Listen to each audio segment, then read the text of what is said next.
Hi guys and welcome back to the channel Deepak Yadav Education. Welcome to the Daily Hindu News and Editorial Analysis of 23rd of September 2023. तो guys आज है तारीख 23 सितंबर 2023 और है Saturday.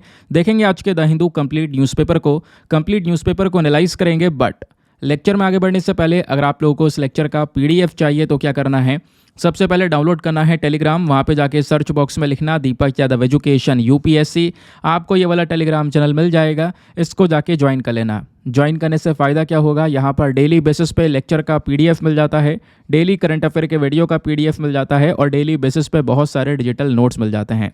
Now बढ़ते हैं आगे, और आगे बढ़ने से पहले हमेशा की तरह हम लोग अपने लेक्चर को एक मैप के क्वेश्चन के साथ स्टार्ट करेंगे। तो आज आप सभी लोगों को मैप में जाकर देखना है नर्मदा रिवर को कहाँ पर है ये एग्जैक्टली लोकेटेड, इसको अच्छे से मैप में देखना।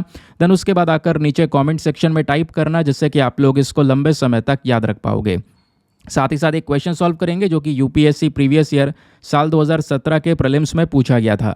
डेली बेसिस पे हम लोग यहाँ पर एक प्रीवियस ईयर क्वेश्चन को भी सॉल्व करते हैं। क्वेश्चन क्या बोलता है, what was the exact constitutional status of India on 26 जनवरी 1950। 26 जनवरी 1950 को भारत का कॉन्स्टिट्यूशनल स्टेटस क्या हुआ करता था, एग्जैक्ट हमारा जो संवैधानिक स्टेटस है वो क्या हुआ करता था, यह आपने बताना है। ऑप्शन नंबर ए, क्या भारत उस समय पर एक डेमोक्रेटिक रिपब्लिक के तौर पर देखा जाता था, या ऑप्शन नंबर बी एक सोवरेन डेमोक्रेटिक रिपब्लिक, या option number C sovereign secular democratic republic, या option number D sovereign socialist secular democratic republic. तो इसका सही आंसर सभी को नीचे कमेंट सेक्शन में देना है। एटलीस्ट सभी को उसमें पार्टिसिपेट करना है, जैसा मैं आप लोगों से डेली बेसिस पे बोलता हूँ। बाय द वे इसका जो करेक्ट आंसर है वो मैंने आपको टेलीग्राम पर प्रोवाइड करवा दिया है, वहाँ से भी आप इसको चेकआउट कर सकते हो। अदरवाइज वहाँ पर आंसर नहीं मिलता है तो परेशान मत होना, क्योंकि वीडियो के लास्ट में हम इसके आंसर का डिस्कशन करेंगे विद प्रॉपर एक्सप्लेनेशन। नाउ आगे आते हैं और देखते हैं आज हमें क्या क्या डिस्कस करना है आज के न्यूज़पेपर से, प्लस कुछ और सोर्सेज को भी मैंने ऐड कर दिया है। लेकिन उससे पहले मैं आपको एक बात बता दूं, देखो कल ना जो मैंने वीडियो अपलोड किया था यूट्यूब के ऊपर, उसका कमेंट सेक्शन जाकर आप देखना। सभी लोगों की डिमांड यह है कि हमने जैसा परसों वीडियो किया था वैसा हमें आगे लेकर चलना चाहिए। ठीक है, हाँ बिल्कुल, हम लोग इसमें द हिंदू न्यूज़पेपर को भी कवर करेंगे विद प्रॉपर आर्टिकल्स, एडिटोरियल्स, लेकिन उसके साथ साथ कुछ ऐसे रेलिवेंट सोर्सेज जिसको हम छोड़ नहीं सकते, जो एग्जैक्टली हमारे सिलेबस से लिंक होता है। मैं आपको आज दिखाऊंगा, आप देखोगे तो आप सोचोगे हाँ ये वाकई में कितने इंपॉर्टेंट है, क्योंकि बीच बीच में कुछ ऐसे आर्टिकल्स होते हैं जिसको लेकर यूपीएससी मतलब 3-3, 4-4 बार क्वेश्चन पूछ चुका है, और प्रीलिम्स और मेंस दोनों में। तो कहीं ना कहीं वो एक फेवरेट टॉपिक है उनका। तो ऐसे टॉपिक्स भी लगातार न्यूज़ में रहते हैं, एक दिन या एक दिन छोड़कर इस तरीके के टॉपिक्स रहते हैं, तो उनको भी मैंने आज थोड़ा इंक्लूड करने की कोशिश की है। तो आपको एक होलिस्टिक पॉइंट ऑफ व्यू मिलेगा, यानी करंट अफेयर अगर आप यूपीएससी पर्सपेक्टिव से या पीएससी के लिए पढ़ रहे हो तो आराम से आप यहाँ पर इस पूरे वीडियो से सारी की सारी जो इन्फॉर्मेशन वो गैदर कर सकते हो। अब काफ़ी लोग बोल रहे हैं कि सर बहुत इन्फॉर्मेशन लोड हो गया था परसों, मुझे पता है, लेकिन मैं इतना ही इन्फॉर्मेशन आपको डेली देता हूँ, लेकिन वो थोड़ा करने का तरीका अलग होता था और इस समय पर थोड़ा पीपीटी के बेसिस पे हमें करना पड़ रहा है, क्योंकि हम कॉपीराइट इश्यूज से गुजर रहे हैं इस वजह से। लेकिन दोस्तों जैसे मैंने बोला था, बिलीव मी, ये डिस्कशन जो मैं लेकर चल रहा हूँ वो डिस्कशन एक one of the best discussion रहने वाला है हमारे इस चैनल के ऊपर में, क्योंकि जो पहले हम वीडियो एनालिसिस करते थे जहाँ पर न्यूज़पेपर वगैरह शो करते थे वहाँ पे कुछ लिमिटेशंस हुआ करती थी। यहाँ पे कोई लिमिटेशंस नहीं है, यहाँ पर फ्री हैंड है। यहाँ पे मैं आपको और ज़्यादा बेहतर कंटेंट दे सकता हूँ जो कि आपके लिए हेल्प करेगा। ठीक है, जो आप यहाँ पे अलग अलग जाकर चैनल्स पर ज्वाइन करते हो वो आपको पढ़ाते हैं अलग अलग कोचिंग सेंटर्स में, वो यहाँ पर मैं आपको एकदम डिटेल से ईजी वे में यहाँ पर समझाने की कोशिश करूँगा। ठीक है, आगे आते हैं। अब आज के हमारे पूरे डिस्कशन में कौन कौन से आर्टिकल्स होने वाले हैं। नंबर 1 बात करेंगे debate over removing socialist and secular words from the preamble. देखो अभी ना इसी के ऊपर मैंने थंबनेल भी लगाया है। सेकुलर और सोशलिस्ट वर्ड जो है इसको लेकर एक कंट्रोवर्सी चल रही है। हुआ क्या है पूरा मैटर मैं आपको समझाऊंगा कि अभी जो नया पार्लियामेंट के अंदर में जो हमारे एमपीज़ पहुंचे हैं उसके बाद उनको कुछ हैम्पर दिया गया और उनको कॉन्स्टिट्यूशन दिया गया। उस कॉन्स्टिट्यूशन के अंदर ये वर्ड्स गायब थे, जिसको लेकर कांग्रेस लीडर ने यहाँ पर अपनी आपत्ति दिखाई है। मैं आपको पूरा मैटर समझाऊंगा, सोशलिस्ट सेकुलर वर्ड्स का मतलब बताऊँगा। दूसरा यहाँ पर आप इसके बारे में समझोगे कि कैसे यहाँ पर इसको संविधान में ऐड किया गया था, क्या ये स्टार्टिंग में संविधान में थे या नहीं थे। बेसिक इन्फॉर्मेशन है बहुत सारी। जीएस पेपर नंबर 2 पॉलिटी के पॉइंट ऑफ व्यू से बहुत इंपॉर्टेंट आर्टिकल है। नेक्स्ट टॉपिक में हम बात करने वाले हैं स्पोर्ट्स मिनिस्टर जो है वो अभी जो एशियन गेम्स हो रहे हैं चाइना के अंदर में उसको स्किप करने वाले हैं। रीज़न ये है कि चाइना ने अरुणाचल प्रदेश के जो प्लेयर्स हैं उनको एंट्री देने से मना कर दिया है। तो ये पूरा का पूरा इशू समझेंगे, एशियन गेम्स के बारे में जानेंगे। पेज नंबर 1 पर आज के हिंदू न्यूज़पेपर के अंदर ये आर्टिकल मेंशन्ड है। फिर उसका नेक्स्ट आर्टिकल में हम डिस्कस करेंगे a clear message to industry on dispute resolution. Page number 10 पर ये आर्टिकल मेंशन्ड है। स्पेशली एक एडिटोरियल है जहां पर मीडिएशन बिल के बारे में डिस्कशन किया गया है। वो पूरा मीडिएशन बिल आपको समझाऊंगा कि उसके क्या फ़ायदे हैं। राइटर ने कुछ रेलिवेंट पॉइंट्स दिए हैं, फैक्ट्स हैं हमारे पास में, उसको डिस्कस करेंगे। फिर नेक्स्ट एडिटोरियल जो हमारा है वो है India and the great power contest in West Asia. जो वेस्ट एशिया वाला रीजन है, यहाँ पर इंडिया और जो बड़ी बड़ी पावर्स है उनके बीच में क्या संघर्ष हमको देखने को मिल रहा है वो यहाँ पर समझाया गया है एक राइटर के थ्रू। तो ये वाला एडिटोरियल भी बढ़िया है, इसको भी डिटेल से कवर करेंगे विद प्रॉपर मैप्स। उसके बाद लोकसभा एडजर्न्ड साइनडाइन। अब यहाँ पर आपको पता होगा स्पेशल सेशन चला पार्लियामेंट के अंदर, उस स्पेशल सेशन के बारे में थोड़ा डिस्कशन करेंगे, पार्लियामेंट के कुछ टर्म्स वगैरह जानेंगे। तो एडजॉर्न साइनडाइन क्या होता है ये भी मैं आपको समझाऊंगा। तो पेज नंबर 11 पर ये हमारा आर्टिकल मेंशन्ड है। फिर उसके बाद में एक आर्टिकल है quad ministers hold talk on rules based order. तो यूनाइटेड नेशन रिफॉर्म को लेकर भी डिस्कशन किया गया। जो हमारी क्वाड ग्रुप हैं, 4 देश हैं, उन्होंने यहाँ पर क्या है अभी बातचीत की है। उन बातचीत के अंदर में काफ़ी सारी चीज़ों के सोल्यूशन लाने की कोशिश की है। आतंकवाद से कैसे निपटा जा सकता है उसके ऊपर काम किया गया। यूनाइटेड नेशन रिफॉर्म्स के ऊपर एक स्पेशल फोकस किया गया है। तो वो क्या है मुद्दा वो भी हम समझेंगे।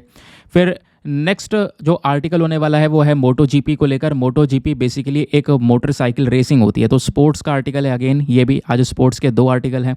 तो अभी क्या हुआ, मोटो जीपी ने भारत का एक गलत मैप यूज़ किया, उसके बाद में अब इन्होंने माफ़ी भी मांगी है। तो समझेंगे पूरा मोटो जीपी का कॉन्सेप्ट एग्जैक्टली क्या है, कैसे यहाँ पर इन रेसिंग को किया जाता है, क्योंकि पहली बार भारत में भी मोटो जीपी की एक रेस होने वाली है।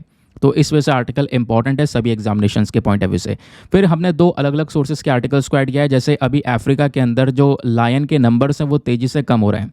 तो अफ्रीकन लायन और एशियाटिक लायन दोनों के बीच के कंपैरिजन को हम यहाँ पर डिस्कस करेंगे। फिर नेक्स्ट आर्टिकल में एंटी माइक्रोबियल यूज़ के बारे में चर्चा की जा रही है। तो एनिमल्स के अंदर दुनिया भर में एंटी माइक्रोबियल का जो यूज़ है, एंटीबायोटिक्स का जो यूज़ है वो तेज़ी से बढ़ता हुआ नजर आया है।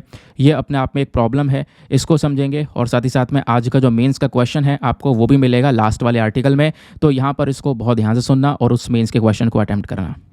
तो ये इंडेक्स हो गया। ये सारा डिस्कशन आज के हमारे इस लेक्चर में चलने वाला है। चलो फिर शुभारंभ करते हैं और सबसे पहले आते हैं थंबनेल वाले टॉपिक पर।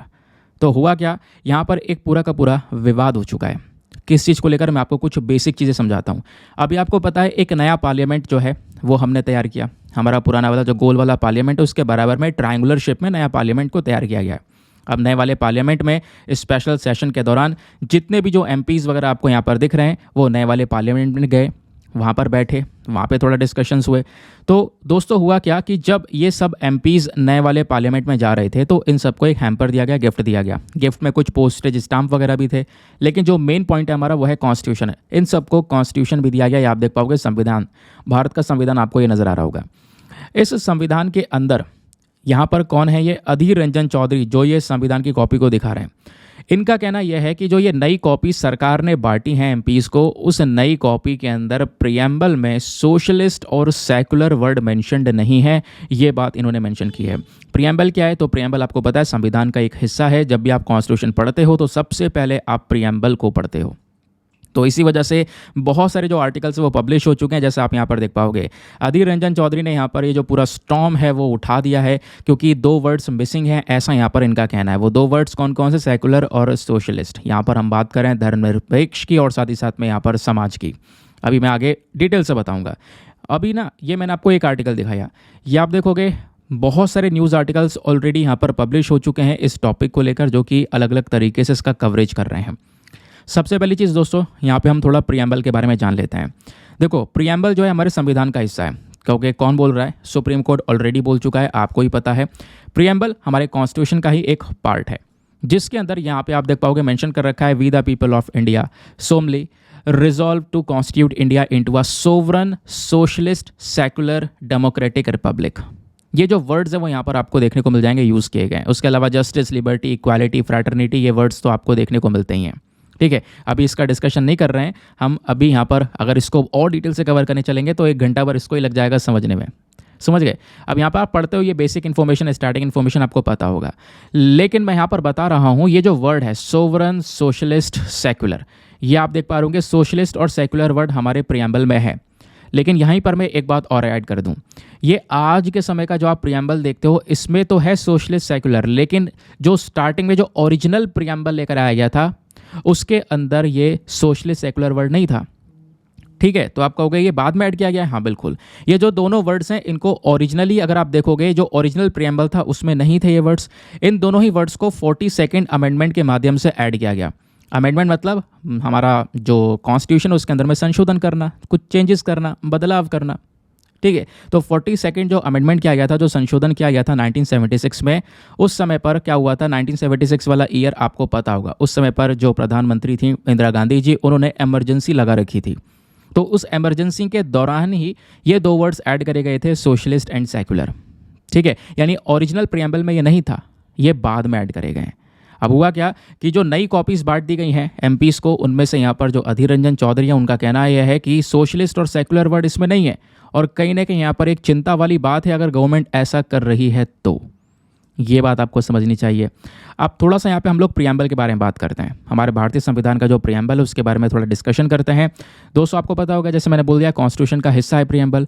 दूसरा, हम लोग प्रियम्बल का कॉन्सेप्ट लाए कहाँ से? Objective resolution. ऑब्जेक्टिव रेजोल्यूशन जो कि जवाहरलाल नेहरू जी के थ्रू लाया गया था, अडॉप्ट किया गया था। ठीक है, उसके बाद मैं आपको बता दूं, ये जो ऑब्जेक्टिव रेजोल्यूशन है ये हमारी कॉन्स्टिट्यूएंट असेंबली ने 22 जनवरी 1947 में अडॉप्ट किया, और कहीं ना कहीं यहाँ पर इसी से ही हम लोगों ने यहाँ पर ये जो कॉन्सेप्ट है वो लिए। ठीक है, तो ध्यान रखना, जो ये आइडिया है प्रियम्बल का, ये कहाँ से लिया गया है? ये ऑब्जेक्टिव रेजोल्यूशन से लिया गया है, जिसको अडॉप्ट किया गया था कॉन्स्टिट्यूएंट असेंबली के थ्रू 1947 के अंदर में। ठीक है, आगे आते हैं। अब प्रियम्बल क्या है एग्जैक्टली, ये मैंने आपको बता दिया। पूरा का पूरा जो इन्फॉर्मेशन है इसके बारे में मैंने शेयर कर दिया ऑलरेडी। मैंने आपको प्रियम्बल का एक फ़ोटो दिखा दिया था। ये सारी बातें प्रियम्बल में मेंशन की गई है। ठीक है, तो हमारी कॉन्स्टिट्यूएंट असेंबली ने 26 नवंबर 1949 में इसको इनेक्ट किया, इसको यहाँ पर पूरी तरह से एडॉप्ट किया। अब दोस्तों यहाँ पर ये वर्ड्स के बारे में मैंने आपको बताया कि जो सोशलिस्ट और सेकुलर वर्ड हैं ये 42 जो अमेंडमेंट एक्ट हुआ था 1976 का, उसके तहत लाया गया। अब इन वर्ड्स को ऐड करने का, जैसे कि यहाँ पर जो सेकुलर वर्ड है, सेकुलर वर्ड क्या दिखाता है हमें? धर्मनिरपेक्ष को यहाँ पर दर्शाता है। यानी कि देखो, इंडिया ना एक डाइवर्स कंट्री है। इंडिया में ढेर सारे रिलीजन्स आपको देखने को मिलेंगे, अलग अलग धर्म के लोग यहाँ पर साथ में मिलकर रह रहे हैं। तो ये जो वर्ड है सेकुलर, यहाँ पर इसको लाया गया क्योंकि यहाँ पर इंडिया एक डाइवर्स कंट्री था। इस बेसिस पर जितने भी रिलीजन्स इंडिया में हैं, ठीक है, उनके बीच में इक्वालिटी को मेंटेन करने के लिए, उसके बाद न्यूट्रलिटी को मेंटेन करने के लिए, कि यहाँ पर एक न्यूट्रलिटी बनी रहे। ऐसा ना हो यहाँ पर कोई रिलीजन ऊपर और कोई रिलीजन थोड़ा नीचे देखने को मिले, सबको बराबर लेकर चलें। तो ऐसा यहाँ पर हमको देखने को मिला, इस वजह से सेकुलर वर्ड को ऐड किया गया। और सोशलिस्ट वर्ड को ऐड किया गया क्योंकि जो इंदिरा गांधी जी थी ना, उनका मेन फोकस सोसाइटी को लेकर था। गरीबी वगैरह दूर करनी है, इस तरीके से यहाँ पे काम करना है, गरीबी हटाओ, यहाँ पर उन्होंने यहाँ पर चलाया। ठीक है, तो इस बेसिस पर जो सोशलिज्म है उसको यहाँ पर इन्होंने अडॉप्ट करने की कोशिश की। समझ गए? तो सोशलिस्ट और सेकुलर वर्ड इन दोनों को यहाँ पर इस तरीके से ऐड किया गया। दोस्तों आपके दिमाग में एक क्वेश्चन और आ रहा होगा कि ये वर्ड 42 अमेंडमेंट एक्ट के तहत ऐड करे गए, जबकि यहाँ पर जब ओरिजिनल संविधान है या ओरिजिनल प्रियम्बल है उसमें ये वर्ड्स नहीं है। तो उसमें ये वर्ड्स नहीं है तो क्यों? यानी कि देश की आज़ादी के बाद जब इसको तैयार किया जा रहा था तो क्यों ये दोनों वर्ड उस समय पर ऐड नहीं करे गए? तो आपने पढ़ा होगा हिस्ट्री, तो वहाँ पे आपको पता चलेगा कि जो कॉन्स्टिट्यूएंट असेंबली थी, जो सब लोग मिलकर संविधान बना रहे थे, उसमें यहाँ पर 2 मेंबर्स और भी थे, जिनका नाम था, एक का नाम था केटी शाह और एक का नाम था ब्रजेश्वर प्रसाद। इन्होंने यहाँ पर डिमांड भी की थी कि सर ये दोनों वर्ड्स को हमें प्रियम्बल में ऐड कर देना चाहिए। लेकिन यहाँ पर जो हमारे doctor B are Ambedkar ji थे, इन्होंने यहाँ पर मना कर दिया कि हम देखो इस तरीके से वर्ड्स को ऐड नहीं कर सकते। क्यों? उन्होंने ये बोला कि जो हमारी सोसाइटी है ये जैसे आगे चलेगी ना, उसके हिसाब से ये खुद इन वर्ड्स को ऐड कर लेंगे। आपको पता होगा इसके बारे में, एक दिन मैंने डिस्कशन किया हुआ है। ठीक है, शायद लास्ट ईयर नवंबर के अंदर मैंने डिस्कशन किया था इसके बारे में। तो मैंने आपको बताया था उस समय पर भी कि बी आर अम्बेडकर जी ने क्या मेंशन किया। इन्होंने बोला कि जो सोसाइटी है जैसे वो चाहेंगे वो आगे जिस भी तरीके का यहाँ पर चीज़ें अपनाई जाएंगी, सोशलिज्म हो गया या कैपिटलिज्म हो गया, जो भी चीज़ें यहाँ पर अपनाई जाएंगी उसके हिसाब से यहाँ पर वो अपना चेंज कर सकते हैं, अपने आप में ये चीज़ें ऐड कर सकते हैं। तो इसी वजह से स्टार्टिंग में ये जो वर्ड्स है वो ऐड नहीं करेगा, क्योंकि उनका ये भी कहना था कि अगर हम शुरू से ही, यानी इस समय जब संविधान ऐड कर रहे हैं और शुरू से यहाँ पे हम ये वर्ड ऐड कर देंगे, सोशलिस्ट ऐड कर देंगे, तो कहीं ना कहीं ऐसा होगा कि हम अपनी ही चीज़ों को थोप रहे हैं उनके ऊपर स्टार्टिंग से ही। तो कहीं ना कहीं एक तरफ हम यहाँ पर डेमोक्रेसी की बात कर रहे हैं और दूसरी तरफ यहाँ पर ये वर्ड्स को ऐड करके डेमोक्रेसी को डिस्ट्रॉय करने की बात कर रहे हैं। तो इस वजह से यहाँ पर वो अपने हिसाब से, जैसे सोसाइटी चलेगी, जैसा चलन होगा आगे का, उसके हिसाब से यहाँ पर ये जो वर्ड्स हैं वो ऐड कर लिए जाएंगे। तो ये पूरा का पूरा यहाँ पर आपको हिस्ट्री देखने को मिलेगी। समझ में आ गया? अब दोस्तों यहाँ पे बात यह है कि इन दोनों वर्ड्स को लेकर एक डिबेट छिड़ी हुई है लंबे समय से। अब ये जो डिबेट है, इस डिबेट के दौरान यहाँ पे कुछ लोग जो हैं इसके पक्ष में हैं, उनका कहना है कि ठीक है रिमूव कर दिया तो क्या प्रॉब्लम है, और यहाँ पर कुछ लोग इसके विपक्ष में है ना, उनका कहना है इसको रिमूव नहीं करना चाहिए था। जैसे फॉर एग्जांपल यहाँ पर जो फेवर में उनका कहना यह है कि अच्छा हुआ रिमूव कर दिया, मतलब अच्छा हमें ये रिमूव कर देना चाहिए। ठीक है, मैं ये गलत बोल रहा हूँ, हमें ये रिमूव कर देना चाहिए। क्यों? क्योंकि उनका कहना यह है कि जो सोशलिस्ट और सेकुलर वर्ड हैं ये इमरजेंसी के दौरान इसमें ऐड करे गए थे। और दूसरी चीज़ यहाँ पर एक पर्टिकुलर पॉलिटिकल आइडियोलॉजी है, एक पॉलिटिकल पार्टी की खुद की आइडियोलॉजी के बेसिस पर इसको ऐड किया गया, तो इस वजह से यहाँ पर हमें उसका इम्पोजिशन को रोकना चाहिए। दूसरी तरफ लोगों का कहना यहाँ पर यह है कि देखो इसको ऐड करना सही था, ये वर्ड्स होने चाहिए हमारे प्रियम्बल में, क्योंकि अगर आप संविधान देखोगे तो ओवरऑल वो भी इन चीज़ों की बात करता है। जस्टिस, इक्वालिटी, लिबर्टी, फ्रैटर्निटी की तो हम बात कर ही रहे हैं ना, तो इसमें भले ही हम सोशलिज्म सेकुलरिज्म मेंशन नहीं कर रहे हैं, लेकिन फिर भी तो इन चीज़ों की बात कर रहे हैं ना। आपस में आप ये मेल खाते हैं, तो इन वर्ड्स को मेंशन करना इतना बुरा नहीं है। सोशलिज्म सेकुलरिज्म सही है, हमारे पास में ये होना चाहिए इस कॉन्स्टिट्यूशन के अंदर में, ये यहाँ पर लोगों की मांग रही। ठीक है, फिर उसके बाद में इसी तरीके से जो ये डिबेट है वो आगे और छिड़ती हुई चली गई। कुछ लोगों का कहना यहाँ पर यह है कि देखो ये जो टर्म है सेकुलर, ये ज़रूरी है हमारे देश के लिए, जिसके यहाँ पर एक डाइवर्स रिलीजियस पॉपुलेशन है, और अगर आप यहाँ पर इसको हटाते हो तो ऑब्वियसली बात है, एक बहुत बड़ी चिंता की बात है, क्योंकि इससे रिलीजियस न्यूट्रलिटी खत्म हो जाएगी। ठीक है, यहाँ पर यह होगा कि हम फिर देखने लगेंगे कौन सा रीजन टॉप पर है। लेकिन अभी क्या है, इस सेकुलर वर्ड से हमारा जो देश है वो सेकुलर बना हुआ है। सेकुलर बना हुआ मतलब सभी रिलीजन्स के यहाँ पर उसको इक्वली देखा जा रहा है, सभी में एक न्यूट्रलिटी यहाँ पर बरकरार है। ठीक है, किसी को ना ऊपर किसी को ना नीचे हम लोग देख रहे हैं इस सेकुलर वर्ड की वजह से, इस वजह से इसको होना चाहिए। तो इस तरीके का यहाँ पर ये जो डिबेट है वो पिछले कुछ समय पर छिड़ा है, बट अभी देखते हैं गवर्नमेंट की साइड से क्या स्टेटमेंट आता है, क्योंकि पहले भी अगर ये केस हुआ था तो उस दौरान भी सरकार ने ये मेंशन कर दिया कि देखो जो ओरिजिनल वाला प्रियम्बल था उसमें ये वर्ड्स नहीं थे, इस वजह से हम लोगों ने आपको ओरिजिनल वाला प्रियम्बल थमा दिया, पहले जो केस हुआ था। लेकिन अभी यहाँ पर देखते हैं एग्जैक्टली क्या मेंशन किया जाता है। फिलहाल ये जो पूरी की पूरी कंट्रोवर्सी भी थी मैंने आपको समझा दी, और मैंने जैसा बोला एग्जाम के लिए एक इंपॉर्टेंट टॉपिक भी है। और यहाँ पर आप देख पाओगे यूपीएससी ने 2021 में एक सवाल भी पूछा था। सवाल क्या था? What was the exact constitutional status of India और 26 जनवरी 1950। फिलहाल आपको इसका आंसर देना है, जैसे मैंने आपसे स्टार्टिंग में भी ये क्वेश्चन पूछा है, इसका आंसर आप लोग देना। और अब तो मैंने बता दिया ना, अब तो क्लियरली मैंने आपको चीज़ें बता दी हैं, अब इसका आंसर आप दे सकते हो। ठीक है, वो समझ गए, वरना अभी भी नहीं पता है तो कोई बात नहीं, थोड़ा सा वेट करो, वीडियो के लास्ट में इसका आंसर आपको मिल जाएगा। नाम आते हैं नेक्स्ट आर्टिकल की तरफ।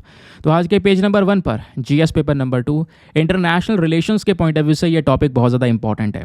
तो जो हमारे स्पोर्ट्स मिनिस्टर हैं अनुराग ठाकुर जी, इन्होंने बोला कि मैं एशियन गेम्स को स्किप करने वाला हूँ, एशियन गेम्स को मैं ज्वाइन नहीं करूँगा। क्यों? क्योंकि चाइना की यहाँ पर एक हरकत ना मतलब ऐसी है कि आप सुनोगे तो गुस्सा भी आने लगेगा। अरुणाचल प्रदेश के प्लेयर्स हैं और इन प्लेयर्स को वहाँ पे आने से मना कर दिया, क्योंकि अब की बार जो ये 19th एशियन गेम हो रहा है दोस्तों, ये एशियन गेम हो रहा है चाइना में, हांगझाओ के अंदर में। ठीक है, तो अब क्या हुआ, वहाँ पर आने से उनको मना कर दिया कि भाई अरुणाचल प्रदेश वाले जो प्लेयर्स हैं उनको नहीं आने देंगे, जबकि उनके सारे डॉक्यूमेंट्स पूरे हैं, सारे जो अप्रूवल सर्टिफिकेट्स होते हैं वो पूरे हैं। ठीक है, तो बस यहाँ पे चाइना ने इनको बिना किसी रीज़न के मना कर दिया।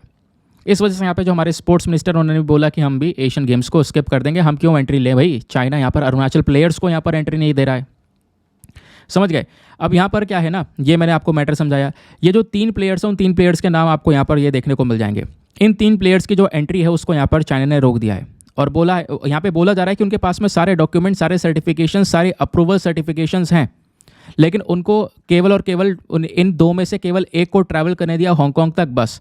और बोला जा रहा है हांगकांग तक ट्रैवल करा जाएगा और आगे इसका फर्दर हम आगे बढ़ावा नहीं देंगे, आगे यहाँ पर चाइना के अंदर नहीं बुलाया जाएगा। जो मेन गेम्स हो रहे हैं वैसे वो चाइना के अंदर हो रहे हैं, 19th एशियन गेम के अंदर, 19th एशियन गेम खासकर चाइना में हांगझाओ नाम का एक जगह है, वहाँ पर इन गेम्स को खेला जा रहा है। समझ गए? तो ये यहाँ पर आप देख पाओगे। जबकि एशियन गेम्स दोस्तों आप इसका इतिहास पढ़ोगे ना तो यहाँ पर इंडिया का एक बहुत बड़ा इंपॉर्टेंस है। इंडिया ने सबसे पहला जो एशियन गेम हुआ था ये भारत में ही हुआ था, भारत ने ही इसको होस्ट किया था। भारत लगभग 2 बार यहाँ पर ये एशियन गेम होस्ट कर चुका है। लेकिन यहाँ पर आप देख पाओगे कहीं ना कहीं जो चाइना है, ये जो आपसी देशों के जो रिलेशंस हैं, आपसी देशों की जो बॉर्डर वाले इश्यूज़ हैं, उनको कहीं ना कहीं यहाँ पर दिखाता हुआ नज़र आ रहा है। एग्जैक्टली हम ऐसा कह सकते हैं, क्योंकि दूसरी तरफ आप देखोगे तो इंडिया चाइना के बीच में जो लाइन ऑफ एक्चुअल कंट्रोल है वहाँ पर डिस्प्यूट्स बने हुए हैं, वहाँ पर जो स्टैंड ऑफ है वो जारी है। उधर से यहाँ पे आप स्टैंड ऑफ जारी है, कई सारे ऐसे बॉर्डर वाले रीजन्स हैं जहाँ पर अभी भी कोई सोल्यूशन निकल कर नहीं आया है। ठीक है, ये यहाँ पर बोला जा रहा है। हमारे सरकारी ऑफिशियल ने बोल दिया है कि सबके पास में सारे वैलिड सर्टिफिकेशंस हैं, लेकिन उसके बाद यहाँ पर इसको अलाउ नहीं कर रहा है, क्योंकि यहाँ पर कहीं ना कहीं एक पॉइंट आ जाता है डिस्प्यूट का। क्योंकि दोस्तों आपको पता होगा कि अरुणाचल प्रदेश के प्लेयर्स को क्यों मना किया गया। रीज़न मैं आपको बताता हूँ। आपको पता होगा हाल ही में G20 समिट हुआ, ठीक है। G20 समिट कहाँ पे किया गया? G20 समिट एक तो दिल्ली में हुआ, वैसे छोटी छोटी मीटिंग्स हुई थी, जम्मू एंड कश्मीर में मीटिंग हुई थी, उसके बाद यहाँ पर अरुणाचल प्रदेश में भी मीटिंग हुई थी। अरुणाचल प्रदेश में जो G20 मीटिंग हुई थी उसमें भी चाइना नहीं आया था, याद है ना? पहला पॉइंट, इसको आप कनेक्ट कर सकते हो। दूसरा यहाँ पे आप देख पाओगे चाइना हमेशा से क्या बोलता हुआ आया है कि जो अरुणाचल प्रदेश वाला रीजन है वो हमारा है। और इसी के बेसिस पर आप एक चीज़ और याद रखोगे, इतिहास में और क्या हो रहा है, हो ये भी रहा है कि चाइना ने अरुणाचल प्रदेश के आसपास के कुछ गांव हैं उनके नाम बदल दिए हैं, नाम बदलकर अपने हिसाब से चाइनीज़ वर्जन में नाम रखे गए। चाइना ये बोलता है कि ये जो अरुणाचल प्रदेश है इतिहास में ये तिब्बत का रीजन हुआ करता था, और आपको पता है तिब्बत आज के समय पर चाइना का रीजन है, मतलब चाइना के कंट्रोल में आता है। चाइना ने पूरे तिब्बत को कब्जा रखा है। अगर आप ओवरऑल चाइना का मैप देखोगे ना तो बहुत छोटा सा है चाइना। इसने तो अलग अलग रीजन को कब्जा लिया है, कब्जा करने के बाद इतने बड़े लैंड एरिया को यहाँ पर इसने बनाया है, ठीक है। तो इसका कहना है अरुणाचल प्रदेश तिब्बत का हिस्सा था, तो ये रीजन हमें लौटा दो। ये हरकत यहाँ पर चाइना की रही है। लेकिन इंडिया ने यहाँ पर चाइना को और ज़्यादा जला दिया। जब हमने G20 समिट किया था उसमें चाइना आया भी नहीं। और फिर आपको पता होगा पिछले साल की बात है, यहाँ पर भी डिस्प्यूट हुए थे। इधर तो अक्साई चीन वाले रीजन पे तो डिस्प्यूट हो रहे हैं, इधर भी यहाँ पर आप कह सकते हो आसपास दोनों के जो सोल्जर्स हैं इनके बीच में हाथापाई हुई थी अरुणाचल प्रदेश वाले रीजन में, ठीक है। तो लगातार अरुणाचल प्रदेश वाले रीजन को लेकर एक जो कंट्रोवर्सी है वो बनी हुई है। अब उसके बाद यहाँ पर यहाँ के जो प्लेयर्स हो उनको आने से मना करता है चाइना, ठीक है। ये बात आपको समझ में आ गई क्यों मना करता है। और दोनों चीज़ दोस्तों अगर आप देखोगे दोनों देशों के बीच में जो डिस्प्यूटेड एरियाज़ हैं वो 3 जगह पर हैं। सबसे पहला यहाँ पर अक्साई चीन वाले रीजन में देखने को मिलेगा, वेस्टर्न सेक्टर में, सेंट्रल सेक्टर में, ये 2 रीजन्स आपको देखने को मिलेंगे जहाँ पर विवाद रहता है दोनों के बीच में। फिर यहाँ पर आपको ये जो रीजन देखने को मिल जाता है ये हमारा ईस्टर्न सेक्टर है। लगभग 1325 किलोमीटर की जो बाउंड्री है यहाँ पर आप देख पाओगे इस पूरी बाउंड्री के बीच में जो ये डिस्प्यूट्स हैं वो रहते हैं, ठीक है।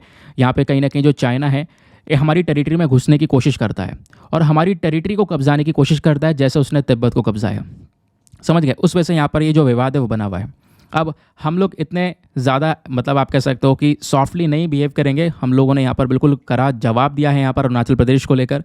और इस वजह से यहाँ पर चाइना ने अरुणाचल प्रदेश के जो ये स्पोर्ट्स पर्सन है इन तीनों पर्सन की जो एंट्री है इसको बैन कर दिया है, इसको मना कर दिया है कि हम इनको एंट्री नहीं देंगे, समझ गए। ये आपको डिस्प्यूट समझ में आया। अब एग्जाम पर्सपेक्टिव से, क्योंकि देखो दोस्तों आर्टिकल तो हम लोग भी पढ़ते हैं, आर्टिकल आप भी पढ़ लोगे, लेकिन एग्जाम के लिए क्या इंपॉर्टेंट है, एग्जाम में आपसे डायरेक्टली पूछा जाएगा इन एशियन गेम्स के बारे में। ये जो एशियन गेम्स हैं एग्जैक्टली क्या हैं, ये बात आपसे डायरेक्टली पूछी जाने वाली है। ध्यान रखना, स्पोर्ट्स के पॉइंट ऑफ व्यू से 2021 में स्पोर्ट्स के 2 क्वेश्चन लगातार आए थे जिसने सभी को सरप्राइज कर दिया था। तो इन एशियन गेम का नाम है हंगजाऊ 2022 एशियन गेम। आप कहोगे 1 मिनट, इसका नाम 2022 क्यों रखा गया है? भाई चल तो 2023 रहा है तो 2023 के गेम्स होने चाहिए थे। मैं आपको बता दूं जो लास्ट एशियन गेम हुआ था वो 2021 में हुआ था। अब ये 2022 वाला जो गेम है ये चाइना में होना था, लेकिन कोविड-19 की रिस्ट्रिक्शंस की वजह से वो चाइना में गेम नहीं खेला गया। तो अब 2022 की जगह 2023 में खेला जा रहा है, लेकिन नाम यहाँ पर हंगजाऊ 2022 एशियन गेम्स 2022 का मतलब यहाँ पर ये है, आप समझ जाना, ठीक है। क्योंकि पिछले साल ये गेम प्ले नहीं किया गया क्योंकि कोविड-19 के रेस्ट्रिक्शंस थे, और इस साल यहाँ पर 2023 में चाइना में यहाँ पर इन गेम्स को कंडक्ट किया जा रहा है। क्या ये गेम शुरू हो चुके हैं? बिल्कुल, आज से शुरू होने वाले हैं। तो ये जो 19th एशियन गेम है ये चाइना के हंगजाऊ में 23 सितंबर यानी आज से शुरू होगा और 8 अक्टूबर तक ये सारे गेम्स चलने वाले हैं। ये एशियन गेम्स क्या हैं, आओ थोड़ा सा ये बेसिक इन्फॉर्मेशन डिस्कस करते हैं। दोस्तों एशियन गेम्स कहीं ना कहीं कह सकते हो कि एक बहुत बड़ा स्पोर्ट कॉम्पिटिशन माना जाता है। ये हर 4 साल में एक बार होता है। उसके साथ साथ इन गेम्स को ऑर्गेनाइज किसके थ्रू किया गया था? ओलंपिक काउंसिल ऑफ एशिया के थ्रू यहाँ पर ऑर्गेनाइज किया जाता है। जैसे आज चाइना में गेम चल भी रहा होगा, आज से शुरू होगा, तो ओलंपिक काउंसिल ऑफ एशिया इसको ऑर्गेनाइज करने का काम करेगा, ठीक है। ये जो एशियन गेम है इसका जो सिंबल आप देख पाओगे यहाँ पर एक राइजिंग सन है, उसके बाद यहाँ पर कुछ जो इंटरलॉकिंग रिंग्स वगैरह हैं वो यहाँ पर बनाई गई हैं। उसके बाद दोस्तों मैं आपको बता दूं ये जो गेम है ना इसको ऑलरेडी एक मान्यता मिली हुई है इंटरनेशनल ओलंपिक कमेटी की साइड से। इसका बैकग्राउंड अगर आप इनाग्रेशन देखोगे तो ये ध्यान से सुनना, इसका इतिहास क्या है। जो सेकेंड वर्ल्ड वॉर हुआ था, सेकेंड वर्ल्ड वॉर के बाद में बहुत सारी जो एशियन कंट्रीज़ हैं उनको आज़ादी मिली, और आज़ादी मिलने के बाद में एक पर्सन गुरुदत्त सोंधी, ये जो पर्सन है इनका नाम ज़रूर ध्यान रखना है, ये इंडियन इंटरनेशनल ओलंपिक कमेटी के एक मेंबर हैं। तो इन्होंने यहाँ पर एशियन गेम्स का आइडिया दिया था सभी लोगों को कि हमें भी एक एशियन गेम्स करना चाहिए जिसमें एशियन कंट्रीज़ पार्टिसिपेट करेंगी। तो Asian Games as a sporting event का जो आइडिया है वो गुरुदत्त सोंधी साहब के थ्रू यहाँ पर दिया गया। जहाँ पर एशियन कंट्रीज़ अपने आप को रिप्रेजेंट करेंगी। और पहला जो एशियन गेम है ये होता है न्यू दिल्ली के अंदर में लगभग 1951 के अंदर में। इसका रेगुलेशन की बात करेंगे तो इन गेम्स को देखता कौन है, कंट्रोल कौन करता है, तो 1951 से लेकर 1978 तक, ध्यान से सुनना, 51 से लेकर 78 तक जो ये एशियन गेम्स हैं इनको रेगुलेट करने वाली जो बॉडी थी वो थी एशियन गेम्स फेडरेशन। लेकिन इसके बाद 1978 के बाद में जो 1982 में गेम हुए थे तब से यहाँ पर इस बॉडी को चेंज कर दिया गया। फिर उसके बाद में इन गेम्स को मैनेज करने के लिए, रेगुलेट करने के लिए जो बॉडी थी वो थी ओलंपिक काउंसिल ऑफ एशिया। ये यहाँ पर इन एशियन गेम को रेगुलेट करने लगी है और आज भी यहाँ पर ये जो गेम्स है चलाए जा रहे हैं इन्हीं ओलंपिक काउंसिल ऑफ एशिया के माध्यम से। समझ गए। और इंडिया ने जब स्टार्टिंग में इस गेम को होस्ट किया था तो जैसे मैंने आपको बोला क्योंकि हमारा एक मैस्कॉट वगैरह भी होता है, एक सिंबल वगैरह होता है गेम्स का, तो इंडिया जो है ना कहीं एक फाउंडर मेंबर था एशियन गेम का। जैसे मैंने बोला हम लोगों ने यहाँ पर इसकी खोज की है और हम लोग यहाँ पे इसको बहुत बड़े लेवल से रिप्रेजेंट कर रहे हैं। पहला एशियन गेम हमारे यहाँ पर हुआ है, दिल्ली में हुआ, और उसके बाद में पहला होने के बाद में जो नवा एडिशन था वो भी इंडिया में हुआ था, स्पेशली न्यू दिल्ली के अंदर में नवंबर और दिसंबर में 1982 के समय पर। और उस समय पर जो हमारा मैस्कॉट था, जो हम लोगों ने यहाँ पर एक लोगो रखा था स्पेशली अगर आप कह सकते हो, तो वो इंडियन एलिफेंट था जिसका नाम अप्पू है। ठीक है, ये इंडियन एलिफेंट आपको देखने को मिलेगा। इसका हमने यूज़ किया था एशियन गेम्स के अंदर में। आगे आते हैं। अब ये जो 19वें एडिशन का एशियन गेम्स चल रहा है इसमें क्या कुछ नई चीज़ें हो रही हैं मैं आपको ये बताता हूँ। देखो ये जो गेम स्टार्ट हो रहे हैं दोस्तों आज से, इसमें 40 स्पोर्ट्स को ऐड किया गया है। 54 कॉम्पिटिशन्स होने वाले हैं हांगझोउ के अंदर। हांगझोउ में जो अलग अलग शहर हैं स्पेशली चाइना के अंदर, वहाँ पर एक कॉम्पिटिशन्स होंगे। इन कॉम्पिटिशन्स में यहाँ पर आर्चरी भी होने वाली है। ठीक है, जो निशाना लगाना होता है, artistic swimming, boxing, breaking, hockey, modern pentathlon, उसके बाद सेलिंग, टेनिस, वाटर पोलो, ये सारे के सारे जो गेम्स हैं वो यहाँ पर खेले जाने वाले हैं, आपको ध्यान में रखना है। ये सारे के सारे जो यहाँ पर गेम्स हैं ना ये एक ओलंपिक क्वालिफायर की तरह भी काम करेंगे, क्योंकि आपको पता है पेरिस 2024 में स्पेशली पेरिस के अंदर में ये ओलंपिक गेम होने वाला है।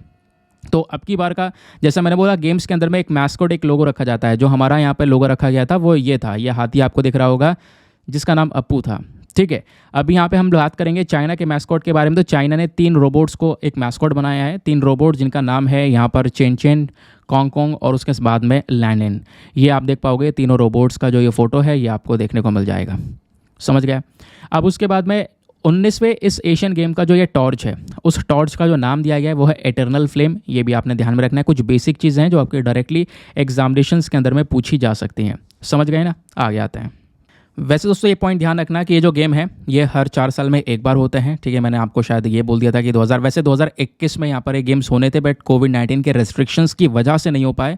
अब फाइनली यहाँ पर ये गेम 2023 में प्ले किया जा रहा है। ठीक है, ये आज से पहले मतलब 4 साल पहले हुआ है।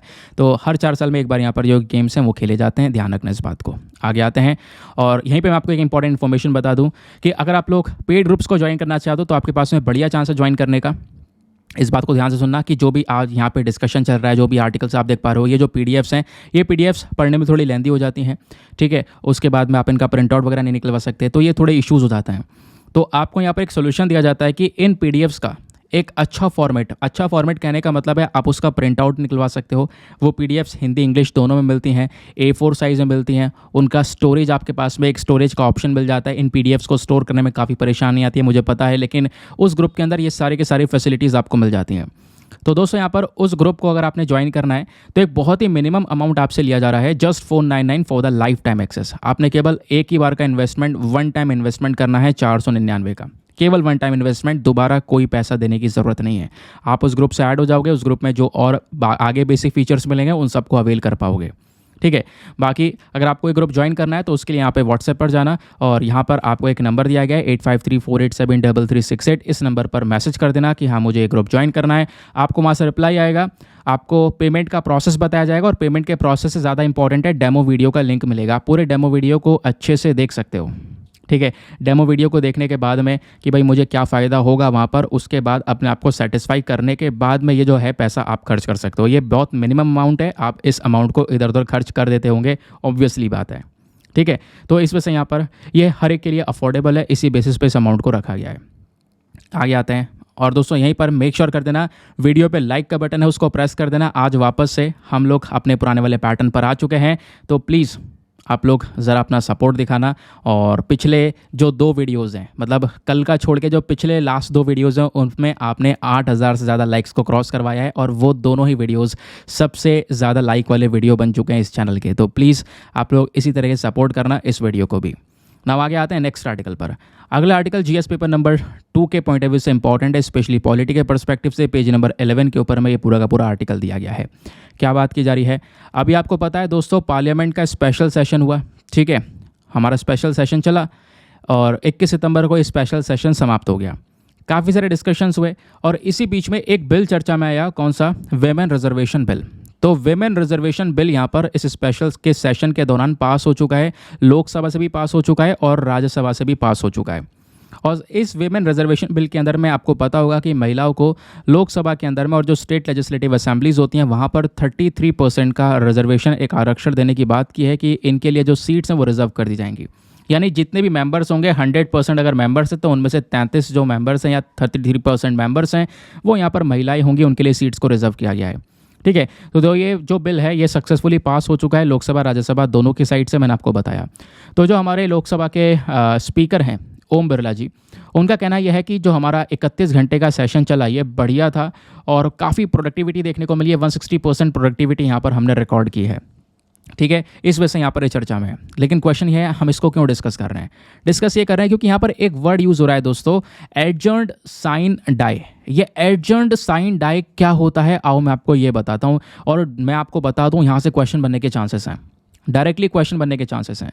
उससे पहले ये समझते हैं कि हमारे पार्लियामेंट के सेशंस क्या होते हैं। ये देखो, ये आर्टिकल हो गया हमारा। इस आर्टिकल का पीछे का जो बैकग्राउंड इन्फॉर्मेशन होता है, जो मैं आपको वीडियो में नीचे की साइड में दिखाता हूँ, वो बैकग्राउंड इन्फॉर्मेशन यहीं पर आपको नजर आएगा।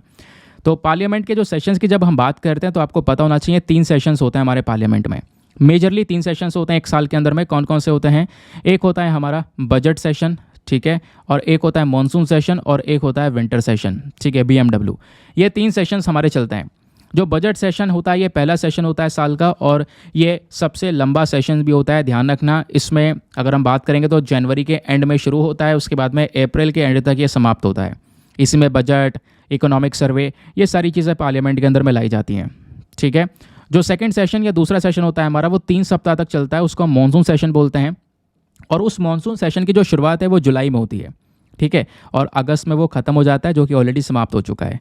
और थर्ड सेशन जो होता है हमारा विंटर सेशन होता है, ये शुरू होगा नवंबर से दिसंबर तक ये हमारा विंटर सेशन चलता है।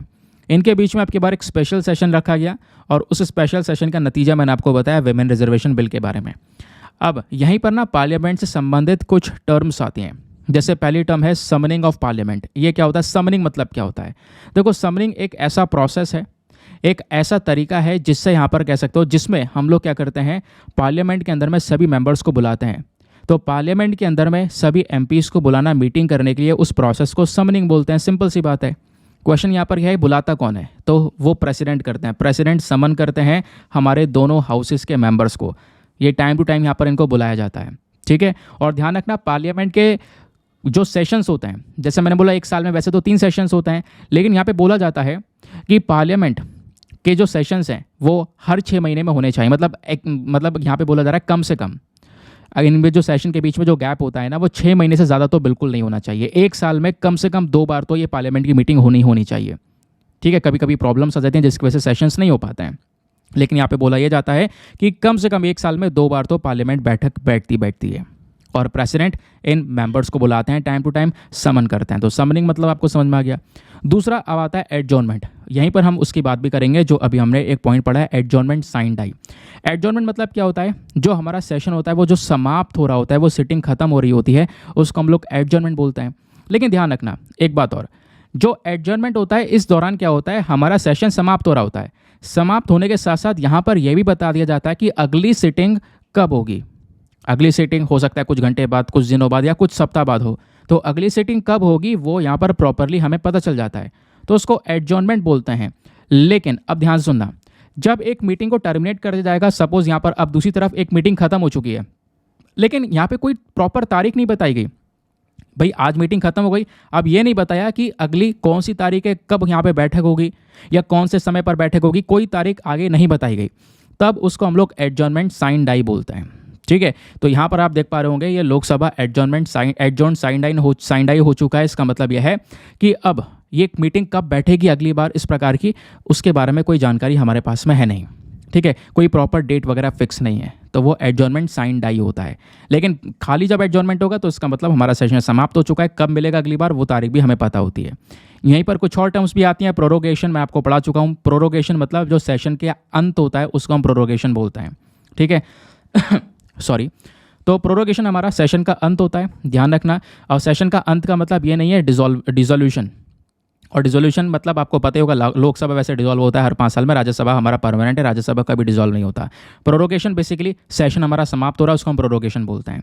फिर बात आती है कोरम की। कोरम मतलब क्या होता है, जो मिनिमम नंबर्स, जो एक मात्र आप कह सकते हो कम से कम जो मेंबर सदस्य प्रेजेंट है मीटिंग के अंदर में, उसको हम लोग कोरम बोलते हैं। तो कोरम किस चीज़ को रेफर करता है, मिनिमम नंबर ऑफ मेंबर्स जिनकी ज़रूरत होती है एक मीटिंग को रखने के लिए। तो कॉन्स्टिट्यूशन में ये सारी चीज़ें फिक्स्ड हैं। फॉर एग्जांपल यहाँ पर जैसे लोकसभा राज्यसभा की अगर आपने मीटिंग बैठानी है तो आपके पास में मिनिमम मेंबर्स होने चाहिए, ऐसे नहीं मीटिंग चल सकती है कि ठीक है। मतलब कहने का मतलब है लोकसभा में जैसे मेंबर्स हैं, अब लोकसभा में स्पेशली ऐसा ना हो कि मतलब किसी दिन मीटिंग बिठानी तो 10 लोग आ गए बस खाली लोकसभा को उनमें मीटिंग होने लगी, ऐसा नहीं हो सकता। उस सिटिंग के लिए कम से कम लोकसभा में 55 मेंबर्स प्रेजेंट होने चाहिए। 55 मेंबर्स प्रेजेंट होंगे तभी किसी मीटिंग को कंडक्ट किया जा सकेगा। ऐसी राज्यसभा में, और राज्यसभा में भी ऐसे नहीं है कि 5-6 लोग आ गए मीटिंग चलेगी, नहीं। यहाँ पर एटलीस्ट 25 मेंबर्स होने चाहिए, कम से कम 25 मेंबर्स होने चाहिए। तो ये जो मेंबर्स, मिनिमम मेंबर्स की रिक्वायरमेंट है, इसको हम लोग कोरम बोलते हैं। समझ गए? तो ये कुछ परफेक्ट डेफिनेशंस हैं, कुछ टर्म्स हैं हमारी पॉलिटी के पॉइंट ऑफ व्यू से, इसको ध्यान में रखना। नाउ आते हैं नेक्स्ट आर्टिकल की तरफ। अगला article GS paper number 2 international relations. Again आज जीएस पेपर नंबर 1 और 2 दोनों के पॉइंट ऑफ व्यू से बहुत सारे आर्टिकल हैं। पेज नंबर 12 पर आपको ये वाला आर्टिकल देखने को मिलेगा जहाँ पे बात की जा रही है क्वाड मिनिस्टर्स के बारे में। तो जो हमारे क्वाड मिनिस्टर्स हैं, आपको पता होगा क्वाड्रिलेटरल सिक्योरिटी डायलॉग, इसके अंदर कितने देश हैं, टोटल 4 देश हैं। वो 4 देश कौन कौन से हैं? नंबर 1 इंडिया, ठीक है, नंबर 2 ऑस्ट्रेलिया, नंबर 3 जापान और नंबर 4 यूएसए। तो ये 4 कंट्रीज़ आपको देखने को मिलेंगी। इन चारों कंट्रीज़ का ये ग्रुप है क्वाड्रिलेटरल सिक्योरिटी डायलॉग। तो होता क्या है, Friday early morning in quadrilateral security dialogue जो ये कंट्रीज़ हैं इनके बीच में डिस्कशंस होता है। स्पेशली अगर मैं बात करूँ तो यूनाइटेड नेशन जनरल असेंबली का 78 सेशन हुआ। हमारे फॉरेन मिनिस्टर जो हैं क्वाड के, और क्वाड के सभी फॉरेन मिनिस्टर्स, ऑब्वियसली बात है भारत के फॉरेन मिनिस्टर हो गए, ऑस्ट्रेलिया के, जापान के, यूएसए के, सभी के बीच में यहाँ पर एक मीटिंग होती है। और इन सब ने मिलकर एक कमिटमेंट लिया है कि हम अपने इंडो पैसिफिक रीजन को फ्री एंड ओपन बनाएंगे। जो हमारा इंडियन ओशन और पैसिफिक ओशन है जिसमें चाइना का सबसे ज़्यादा अग्रेशन है, हमें वो वाला रीजन फ्री और ओपन बनाना है, सिक्योर बनाना है, चाइना को काउंटर करना है। उसके साथ साथ जो दूसरा डिस्कशन किया गया, नंबर 2 डिस्कशन किया गया, वो है यूनाइटेड नेशन के अंदर रिफॉर्म्स की हमें बहुत ज़्यादा ज़रूरत है। ये बहुत इंपॉर्टेंट पॉइंट है, इसको आगे से भी मेंशन किया गया कि यूनाइटेड नेशन सिक्योरिटी काउंसिल के अंदर जो रिफॉर्म्स हैं हमें वो बहुत ज़्यादा ज़रूरी हैं, वो रिफॉर्म्स हमको चाहिए। उसके बाद हमारे external affair minister S Jaishankar ji, plus इनके साथ साथ बाकी सारे डिस्कशन करने वाले पार्टिसिपेशन, उन सब का एक और पॉइंट के ऊपर डिस्कशन हुआ कि हम किस तरीके से क्या कर सकते हैं भाई, आतंकवाद से लड़ सकते हैं, किस तरीके से जो टेररिज्म है उसको यहाँ पर ख़त्म किया जा सकता है, इसको लेकर यहाँ पर डिस्कशन होता है। उसके बाद यहाँ पर आप देख पाओगे यूक्रेन के अंदर कई सारे लोगों की जान गई है, उसको लेकर जो ये कंट्रीज़ हैं उन्होंने शोक प्रकट किया है कि जो मासूम लोग हैं उनकी जो जान गई है, ऑब्वियसली बात है वो गलत है। उसके बाद चौथे पॉइंट पे डिस्कशन हुआ कि जो एक क्वाड लीडर्स हैं उन्होंने ये बोला कि यूनाइटेड नेशन का जो एफर्ट है, यूनाइटेड नेशन कोशिश कर रहा है कि हम ब्लैक सी ग्रेन इनिशिएटिव वाली डील करवा दें। अब ब्लैक सी ग्रेन इनिशिएटिव डील क्या है आपको पता है? मैंने आपको कई बार पढ़ा रखा है इसके बारे में भी। रशिया यूक्रेन के बीच के डील है। तो रशिया नाम का जो एक कंट्री है ना, ये यूक्रेन के अंदर से सामान या फिर खासकर जो गेहूं है, जो अनाज है, उसको समुद्र के माध्यम से, ब्लैक सी के माध्यम से बाहर इंटरनेशनल मार्केट में आने दे। इसी को लेकर डील हुई थी, क्योंकि अगर ये जहाज़ निकला तो रशिया उस जहाज़ के ऊपर अटैक ना कर दे, रशिया अटैक ना करे, इसलिए यहाँ पर डील की गई थी। लेकिन ये डील समाप्त हो चुकी है और रशिया अब दोबारा से इस डील करने को मना कर रहा है। तो इसी वजह से यहाँ पर जो हमारे क्वाड लीडर्स हैं इन्होंने ये बोला है कि यूनाइटेड नेशन जो एफर्ट लगा रहा है इस डील को वापस करने के लिए, वो सराहनीय है, हम उसको सपोर्ट करते हैं। ये डील हो जाती है तो बढ़िया है, क्योंकि इस डील से क्या होगा, दुनिया भर में जो फूड के प्राइसेस हैं इसके ऊपर थोड़ा कंट्रोल लग पाएगा, क्योंकि पिछले कुछ समय पर जो इन्फ्लेशन है वो तेज़ी से बढ़ता हुआ नज़र आ रहा है। समझ गए? तो ये सारे डिस्कशंस यहाँ पे होते हैं इस पूरे के पूरे क्वाड्रिलेटरल सिक्योरिटी डायलॉग के लीडर्स के बीच में। तो इन लीडर्स का क्या डिस्कशन हुआ वो मैंने आपको यहाँ पर समझाया। लेकिन यहाँ पे जो मेन टॉपिक, जैसे मैं आपको पहले ही बोल चुका हूँ, ये तो बेसिक इन्फॉर्मेशन जो हमेशा न्यूज़ में आती है। यहाँ पे आपसे मेंस में डायरेक्टली पूछा जा सकता है यूनाइटेड नेशन रिफॉर्म्स के बारे में, तो ये ज़रूर आपसे पता होना चाहिए। कि यूनाइटेड नेशन रिफॉर्म्स है क्या, हम किस चीज़ की मांग कर रहे हैं लंबे समय से। तो इसको समझने के लिए पहले एक बेसिक चीज़ यूनाइटेड नेशन सिक्योरिटी काउंसिल के बारे में भी पता होना चाहिए। तो दोस्तों, जो हमारा यूनाइटेड नेशन सिक्योरिटी काउंसिल है, इसको एस्टेब्लिश किया गया था यूनाइटेड नेशन चार्टर के थ्रू 1945 में। आपको पता होना चाहिए यूनाइटेड नेशन के हमारे पास में 6 प्रिंसिपल ऑर्गन्स हैं। उन 6 प्रिंसिपल ऑर्गन्स में एक बहुत इंपॉर्टेंट हिस्सा यूनाइटेड नेशन सिक्योरिटी काउंसिल भी है। बाकी इसके जो 5 ऑर्गन्स हैं उसमें यहाँ पे आप देख पाओगे तो वह है general assembly, United nation general assembly हो गया, ट्रस्टीशिप काउंसिल हो गया, इकोनॉमिक सोशल काउंसिल हो गया, इंटरनेशनल कोर्ट ऑफ जस्टिस हो गया और सेक्रेटेरिएट हो गया। तो ये सब यहाँ पर अलग अलग इसके 5 मेंबर्स हैं और इन 5 मेंबर्स के अलावा जो छठा मेंबर है वो यूनाइटेड नेशन सिक्योरिटी काउंसिल है। अब यूनाइटेड नेशन सिक्योरिटी काउंसिल के अंदर में दोस्तों कुछ इंपॉर्टेंट चीज़ें आती हैं। जैसे इसका कॉम्पोजिशन देखोगे तो इसके अंदर में टोटल 15 मेंबर्स होते हैं। अब जो टोटल 15 मेंबर्स होते हैं इसमें से 10 तो होते हैं नॉन परमानेंट मेंबर्स और 5 होते हैं हमारे परमानेंट मेंबर्स। तो 5 परमानेंट मेंबर के ऊपर पहले थोड़ा फोकस करते हैं। 5 परमानेंट मेंबर कौन कौन से हैं? वह है चाइना, फ्रांस, रशिया, यूके और साथ ही साथ में यूनाइटेड स्टेट्स ऑफ अमेरिका। ये इसके 5 परमानेंट मेंबर्स हैं और ज़्यादातर पावर्स इन्हीं 5 देशों के पास में है यूनाइटेड नेशन सिक्योरिटी काउंसिल के अंदर। ठीक है, ये तो गए परमानेंट मतलब हमेशा ये मेंबर्स रहेंगे। लेकिन 10 इसके नॉन परमानेंट मेंबर हैं। नॉन परमानेंट मेंबर का मतलब क्या है? ये रहेंगे फिर उसके बाद हट जाएंगे, बिल्कुल इनका इलेक्शन होता है। तो इन 10 नॉन परमानेंट मेंबर में अलग अलग देशों को उठाया जाता है, उनको चुना जाता है और हर 2 साल के लिए इलेक्ट किया जाता है। मैं आपको बता दूं, भारत भी लंबे समय तक यहाँ पर नॉन परमानेंट मेंबर बना हुआ था। ठीक है, नॉन परमानेंट मेंबर हम लोग 8 बार बन चुके हैं, आपको पता होगा। इंडिया यूएनएससी के अंदर में 8वीं बार आ चुका था as a non permanent member. लेकिन हम मांग करते हैं परमानेंट सीट की, भाई हमें भी परमानेंट मेंबर का दर्जा दो। ये जो 5 देश हैं इसमें भारत को भी एक सीट मिलनी चाहिए, क्योंकि भारत हर चीज़ को फॉलो कर रहा है, या फिर कह सकते हो कि हर चीज़ के बेसिस पर कैपेबल है। हम 3rd लार्जेस्ट इकोनॉमी की तरफ आगे तेज़ी से बढ़ रहे हैं। उसके अलावा यहाँ पर इकोनॉमी के बाद में अगर आप देखोगे तो इंडिया सबसे ज़्यादा पॉपुलेशन वाला देश देखने को मिलेगा। ठीक है, बहुत सारी चीज़ें हैं जिसके बेसिस पे हमें भी यहाँ पर एक परमानेंट सीट मिलनी चाहिए, जो कि हमारे पास में नहीं है। ठीक है, अब क्या हुआ, यहाँ पे बोला जा रहा है कि जो ये 10 नॉन परमानेंट मेंबर्स दोस्तों आपको देखने को मिलते हैं ना, इनमें ये सारे मतलब इन जगह से कुछ कंट्रीज आती हैं। जैसे 5 कंट्रीज आती हैं अफ्रीका और एशियन स्टेट से, एक आती है ईस्टर्न यूरोपियन स्टेट से, 2 आती हैं लैटिन अमेरिकन स्टेट से और 2 आती हैं वेस्टर्न यूरोपियन स्टेट से। तो यहाँ पर 2, 2, 4, 5 और ऊपर 5, ये हो गई टोटल 10 कंट्रीज़। ठीक है, तो ये 10 नॉन परमानेंट मेंबर्स हो गए। लेकिन ये हर 2 साल बाद चेंज हो जाते हैं, 2-2 साल बाद इनका इलेक्शन चलता है। ठीक है, तो आपको ध्यान रखना है 2 साल का टेन्योर होता है नॉन परमानेंट मेंबर का। बाकी 5 जो परमानेंट मेंबर है वो परमानेंटली रहते ही रहते हैं।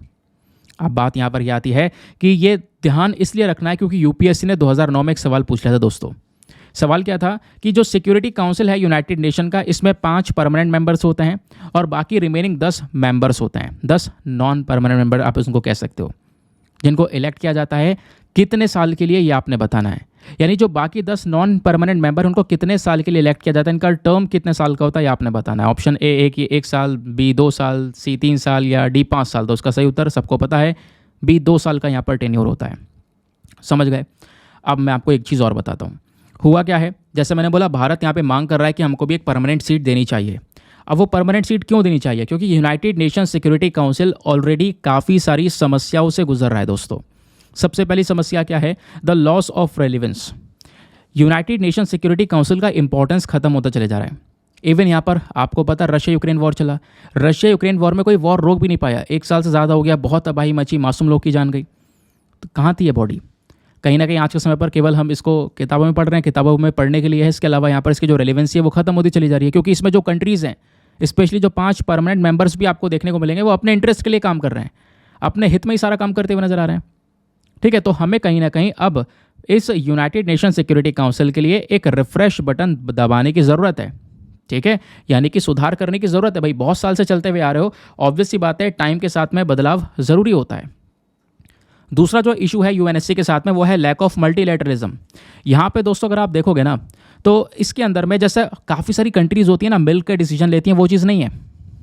इसकी वजह से कई सारे क्राइसिस भी हो गए। कोविड-19 आया, कोविड-19 में भी यहाँ पर जो कंट्रीज़ का कॉपरेशन है वो हमको नज़र नहीं आया, उस चीज़ की कमी है। तीसरी जो प्रॉब्लम है लेस ऑफ रिप्रेजेंटेटिव, ये बहुत इंपॉर्टेंट है। भाई आपने इसमें जो 5 मेंबर्स ऐड कर दिए हैं, वो 5 मेंबर्स ऊपर के, यानी वर्ल्ड में आप देखोगे तो नॉर्दर्न कंट्रीज़ के 5 मेंबर्स ऐड कर दिए हैं। भाई चाइना है, फ्रांस है, रशिया है, यूके है, यूएस है। आपने कुछ कंट्रीज़ नॉर्थ वाली कंट्रीज़ को ऐड कर लिया, बाकी पूरा अफ्रीकन कॉन्टिनेंट रह गया। उस अफ्रीकन कॉन्टिनेंट में 54-55 कंट्रीज़ हैं। उनमें से किसी को रिप्रेजेंटेशन नहीं मिला। साउथ अमेरिका पूरा रह गया, उसमें कितनी बड़ी बड़ी कंट्रीज़ हैं, उनको कोई रिप्रेजेंटेशन नहीं मिला। साउथ एशिया पूरा रह गया, साउथ ईस्ट एशिया पूरा रह गया, उसमें से किसी कंट्रीज़ को रिप्रेजेंटेशन नहीं मिला। केवल यहाँ पर ऊपर की 5 कंट्रीज़ को रिप्रेजेंटेशन दे दिया। तो लेस रिप्रेजेंटेशन कहीं ना कहीं यहाँ पर ये प्रॉब्लम है भाई। कहीं ना कहीं अफ्रीका से एक कंट्री मेंबर होना चाहिए था इसमें, साउथ अमेरिका से होना चाहिए था, साउथ एशिया से कुछ कंट्रीज़ यहाँ पर इसमें मेंबर्स होने चाहिए थे। समझ गए? तो ये भी एक प्रॉब्लम है कि इसमें रिप्रेजेंटेशन बहुत कम है। और इसी वजह से एक ग्रुप भी बन चुका है G4 नाम का। ये आप देख पाओगे G4 का एक केस है। इस G4 में कौन कौन से 4 कंट्रीज है ध्यान रखना, इंडिया, ब्राज़ील, जर्मनी और जापान, ये 4 कंट्रीज़ हैं।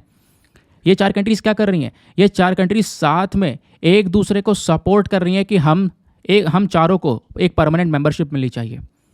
ये चारों कंट्रीज एक दूसरे को सपोर्ट कर रही हैं कि हमें भी यहाँ पर एक परमानेंट मेंबरशिप चाहिए। और इसके लिए एक दूसरे का कोऑपरेशन इनके बीच में चल रहा है लंबे समय से। क्योंकि दोस्तों यूनाइटेड नेशन सिक्योरिटी काउंसिल में एक और सबसे बड़ी समस्या है, वो है वीटो पावर का मिसयूज़ करना। ये जो 5 परमानेंट मेंबर्स हैं ना, इन 5 परमानेंट मेंबर्स के पास में एक स्पेशल पावर है जिसको हम लोग वीटो पावर का नाम देते हैं। और वो स्पेशल पावर जो वीटो पावर है, इसका मतलब क्या होता है भाई? बहुत बड़े बड़े डिसीजंस इनके हाथ में हैं। मान लो यहाँ पे अगर इसमें जैसे मैंने बोला टोटल 15 मेंबर्स है, 5 तो हो गए परमानेंट और 10 हो गए नॉन परमानेंट। अब इन 15 में से सपोज यहाँ पे जो 14 कंट्रीज़ हैं, इन 14 कंट्रीज़ में से 10 नॉन परमानेंट और 4 हमारी परमानेंट। अगर इन 14 कंट्रीज़ ने मिलकर मान लो किसी टॉपिक के ऊपर अपना अप्रूवल दिया और उस चीज़ को ये पास करवाना चाहते हैं, और अगर एक परमानेंट मेंबर जो यहाँ से बाहर है वो इनके खिलाफ है, वो अपना वीटो पावर यूज़ कर दे, तो उसके खिलाफ ये बात जा नहीं सकती है। वीटो पावर से वो जो प्रोसेस है वो वहीं रुक जाएगा, वो पास नहीं होगा। तो ये है वीटो पावर की ताकत। और ये वीटो पावर यूज़ कर रहे हैं यूएस, रशिया, चाइना, ये अपने लिए यूज़ कर रहे हैं भाई। ताइवान का जो भी मैटर उठता है उसमें चाइना वीटो कर देगा बार बार, रशिया यूक्रेन का मुद्दा होगा, रशिया वीटो कर देगा बार बार। तो ये जो वीटो पावर दी गई है, इसका मिसयूज़ हो रहा है। जिस पर्पज़ के लिए यूज़ होना चाहिए था वो नहीं है। समझ गए? अपने हित में यहाँ पर यूज़ कर रहे हैं। तो कहीं ना कहीं ये भी बहुत सारे इश्यूज़ हैं। इस वजह से हमें यूनाइटेड नेशन सिक्योरिटी काउंसिल के अंदर में एक बहुत बड़ा सुधार चाहिए। समझ गए? तो ये मैंने यूनाइटेड नेशन सिक्योरिटी काउंसिल का पूरा एक चार्ट आपको प्रोवाइड करवा दिया है कि इसके 6 प्रिंसिपल ऑर्गन हैं, हेडक्वार्टर न्यूयॉर्क सिटी में है। फर्स्ट सेशन हुआ था लंदन वेस्टमिंस्टर के अंदर में। मेंबरशिप के बारे में डिस्कशन किया, रेसिडेंसीशिप के बारे में, G4 कंट्रीज़ कौन कौन सी हैं ये मैंने आपको बताया। ठीक है, ये सब कुछ बेसिक इन्फॉर्मेशन आपको मिल चुकी हैं। आगे आते हैं नेक्स्ट आर्टिकल पर। ना अगला article GS paper number 3 sports की कैटेगरी से पॉइंट इंपॉर्टेंट है कुछ, और GS पेपर पेज नंबर 18 पर आपको ये आर्टिकल देखने को मिलेगा। तो मोटो जीपी बेसिकली मोटरसाइकिल की एक रेस होती है।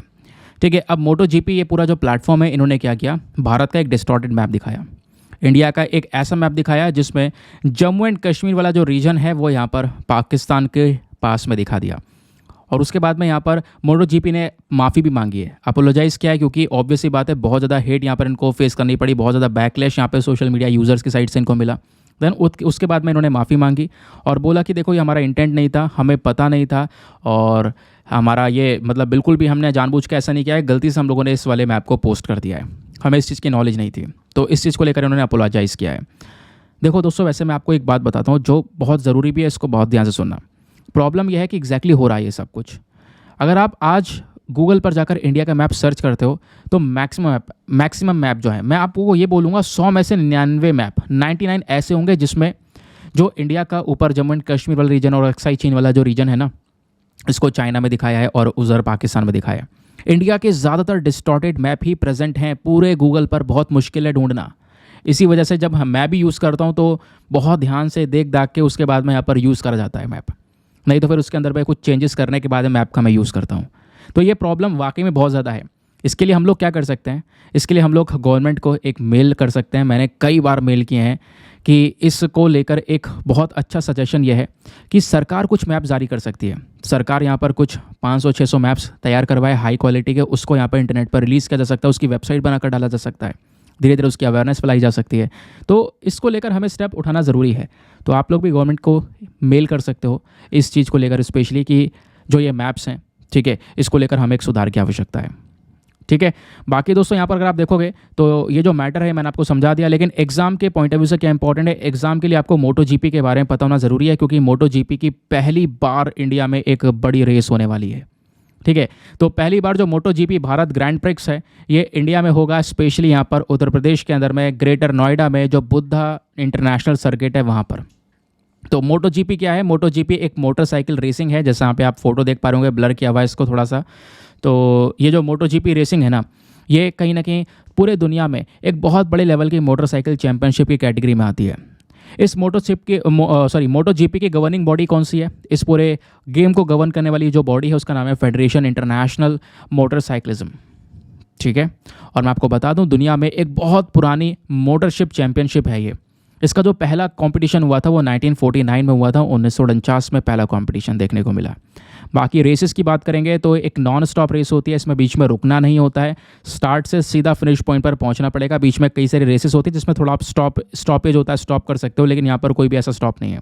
स्टार्ट होगी, सीधा यहाँ पर आपने फिनिश पॉइंट पर रुकना है। और हर एक जो रेस होती है वो 40 से 45 मिनट की होती है। यहाँ पर जो डिस्टेंस है वो 100 से लेकर 130 किलोमीटर्स तक के कवर करना पड़ता है। वो डिपेंड करता है सर्किट पर, जो लोकेशन है, जो स्टेडियम्स में जिसमें रेस चलेगी वहाँ पर वो उसकी सिनेरियो कैसा, वहाँ की कंडीशन कैसी, वहाँ पे कितना रोड है, 100 किलोमीटर का या 130 किलोमीटर का, उसके हिसाब से भी डिपेंड करता है। 40 से 45 मिनट की जो ये रेस है वो की जाती है। 100 से लेकर 130 किलोमीटर की डिस्टेंस की रेस होती है। और इसमें जो यहाँ पर मोटरसाइकिल यूज़ की जाती हैं उनमें अगर हम बात करेंगे तो 500 सीसी का जो इंजन है उसका स्पेशल, मतलब 500 सीसी कैटेगरी वाली जो मोटरसाइकिल है इसका यूज़ हुआ था 2002 में। फिर उसके बाद में क्या हुआ, धीरे धीरे करके यहाँ पर इन सीसी को बढ़ाया गया। इंजन की जो कैपेसिटी है उसको हम सीसी में देखते हैं, ठीक है। फिर धीरे धीरे करके क्या किया गया, 2002 में अगर आप देखोगे तो यहाँ पे ये जो इंजन की कैपेसिटी है 990 सीसी को पहुँचाया गया, इसको चेंज कर दिया गया। फिर 2007 में फिर से इसको कम करके 800 सीसी कर दिया गया। देन उसके बाद में 2012 में इसको चेंज कर दिया गया। फिर से आज यहाँ पर जो ये रेस होती है इसमें जो बाइक यूज़ की जाती हैं उस बाइक की जो इंजन की कैपेसिटी होती है वो 1000 सीसी होती है। ध्यान रखना, वनडे एग्जामिनेशन के लिए इंपॉर्टेंट है।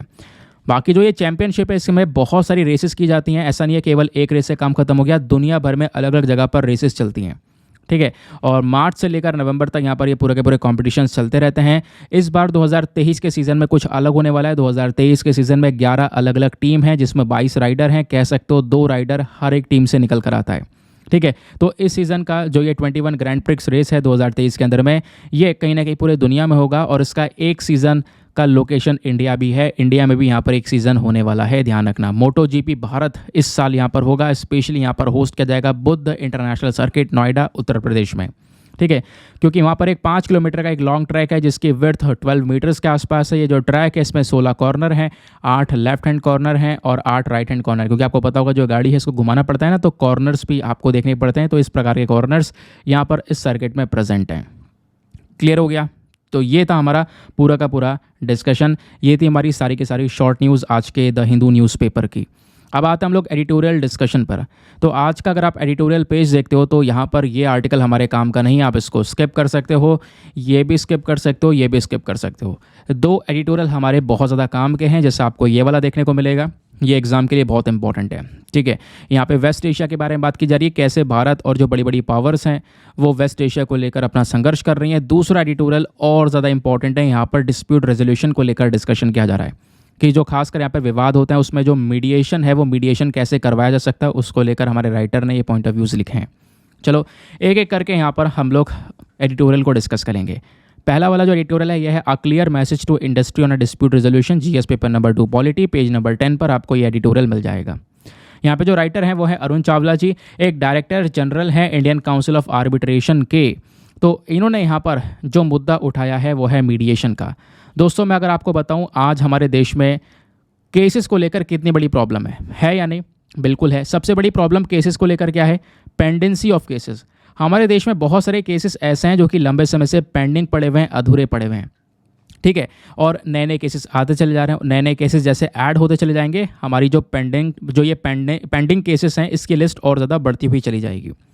तो इसका एक सबसे बढ़िया जो सोल्यूशन यहाँ पर आपको देखने को मिलेगा वो क्या है? वो यहाँ पर है कि भाई मीडिएशन करवा देना, यानी कोर्ट में केसेस कम जाएं। बाहर ही यहाँ पर एक व्यक्ति होगा जो कि दोनों पार्टीज़ के बीच में कॉम्प्रोमाइज़ करवा देगा, दोनों पार्टीज़ आपस में अपना सोल्यूशन निकाल लेंगे। इससे यहाँ पे कोर्ट में ज़्यादा मारामारी भी नहीं चलेगी, खर्चा होने से बच जाएगा, प्लस शांतिपूर्वक मामला भी निपट जाएगा, रिलेशन भी मेंटेन रहेंगे, ठीक है। तो इसको हम लोग मीडिएशन बोलते हैं। तो एग्जैक्टली हुआ क्या है कि जो हमारे राइटर इनका कहना यहाँ पर यह है कि हम लोग क्या कर रहे हैं, ADR that is alternative dispute resolution. दोस्तों इस पॉइंट को ध्यान रखना, ऑल्टरनेटिव डिस्प्यूट रेजोल्यूशन का मतलब ये होता है, ये बेसिकली एक ऐसा तरीका होता है जहाँ पर जब दो पार्टीज़ में लड़ाई होती है तो उनका मुद्दे को सुलझा देना, लेकिन बिना कोर्ट में जाए। एक तो भाई कोर्ट में ही मैटर निपटेगा वो है, उस कोर्ट के अलावा जो दूसरा ऑप्शन है, जो ऑल्टरनेटिव मेथड है, वो ये है ऑल्टरनेटिव डिस्प्यूट रेजोल्यूशन। और इसी ऑल्टरनेटिव मेथड में हम क्या ऐड कर सकते हैं, मीडिएशन ऐड कर सकते हैं, या फिर आर्बिट्रेशन को भी ऐड किया जा सकता है। तो मीडिएशन और आर्बिट्रेशन ये दो प्रोसेस हैं जिसके माध्यम से यहाँ पर जो ये डिस्प्यूट्स हैं, इन डिस्प्यूट्स को कोर्ट में जाने से पहले निपटाया जा सकता है, जिससे कोर्ट के ऊपर जो बर्डन्स हैं, कोर्ट के ऊपर जो यहाँ पर दबाव है, वो कम हो जाएगा। क्वेश्चन ये है, राइटर ने आर्टिकल क्यों लिखा है? क्योंकि हाल ही में जो हमारा मॉनसून सेशन था, पार्लियामेंट का जो मॉनसून सेशन चला था, अभी मैंने आपको सेशंस के बारे में पढ़ाया भी है, मॉनसून सेशन जो हुआ है हमारा, उसमें दोनों हाउसेस से जो ये मीडिएशन बिल 2023 है ये पास हो चुका है। राज्यसभा लोकसभा दोनों ने यहाँ पर इस मीडिएशन बिल 2023 को पास कर दिया है और बोला यह जा रहा है कि अब ये मीडिएशन एक्ट 2023 बन चुका है।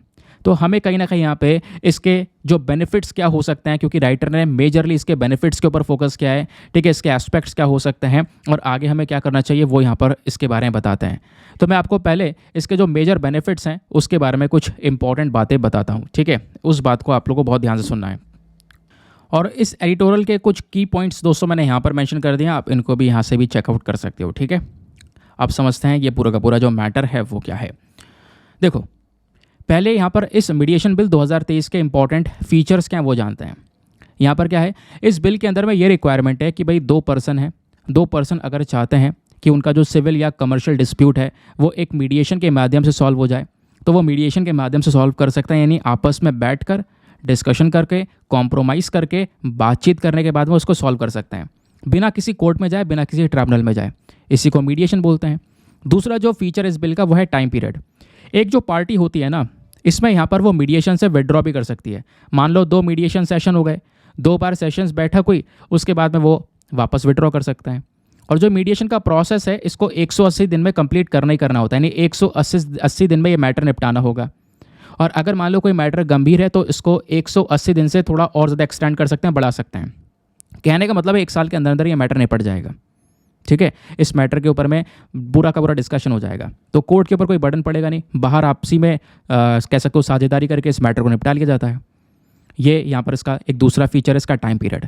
दूसरा एक है मीडिएशन काउंसिल ऑफ इंडिया। ये जो बिल है ना, ये बिल हमें क्या बात करता है, ये बिल जो है एक मीडिएशन काउंसिल ऑफ इंडिया को सेटअप करने की बात करता है। एक पूरी अलग से बॉडी बना दी जाएगी, mediation council of India.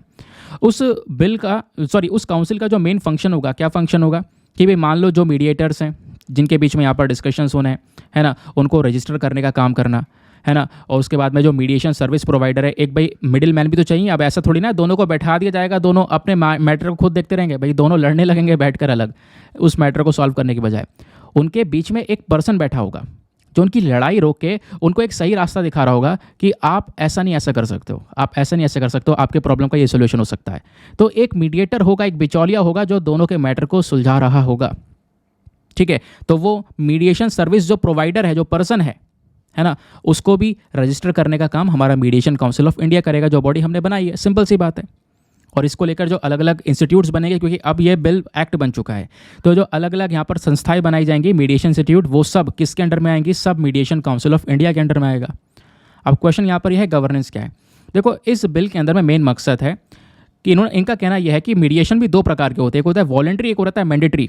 Voluntary mediation क्या होता है, वॉलंटरी मीडिएशन मतलब ये होता है जहाँ पर जो पार्टीज़ हैं, है ना, वहाँ पर एक एग्रीमेंट करके वो मांग कर रही होती है कि देखो हम अपनी मर्जी से चाह रहे हैं, हमें यहाँ पर वो मीडिएशन करवाना है, इस मैटर को हम देखना चाहते हैं। एक होता है मैंडेटरी, जहाँ पर बेसिकली बहुत ज़रूरी कर दिया जाता है कि भाई आपका मैटर जो है ना, ये कोर्ट में गया तो मैटर पूरा अटक जाएगा, आप थोड़ा सा यहाँ पर इसके ऊपर फोकस करो, यहाँ से आप मीडिएशन के माध्यम से पूरी चीज़ों को रिजॉल्व कर सकते हो। 2 प्रकार के मीडिएशन करवाए जाते हैं।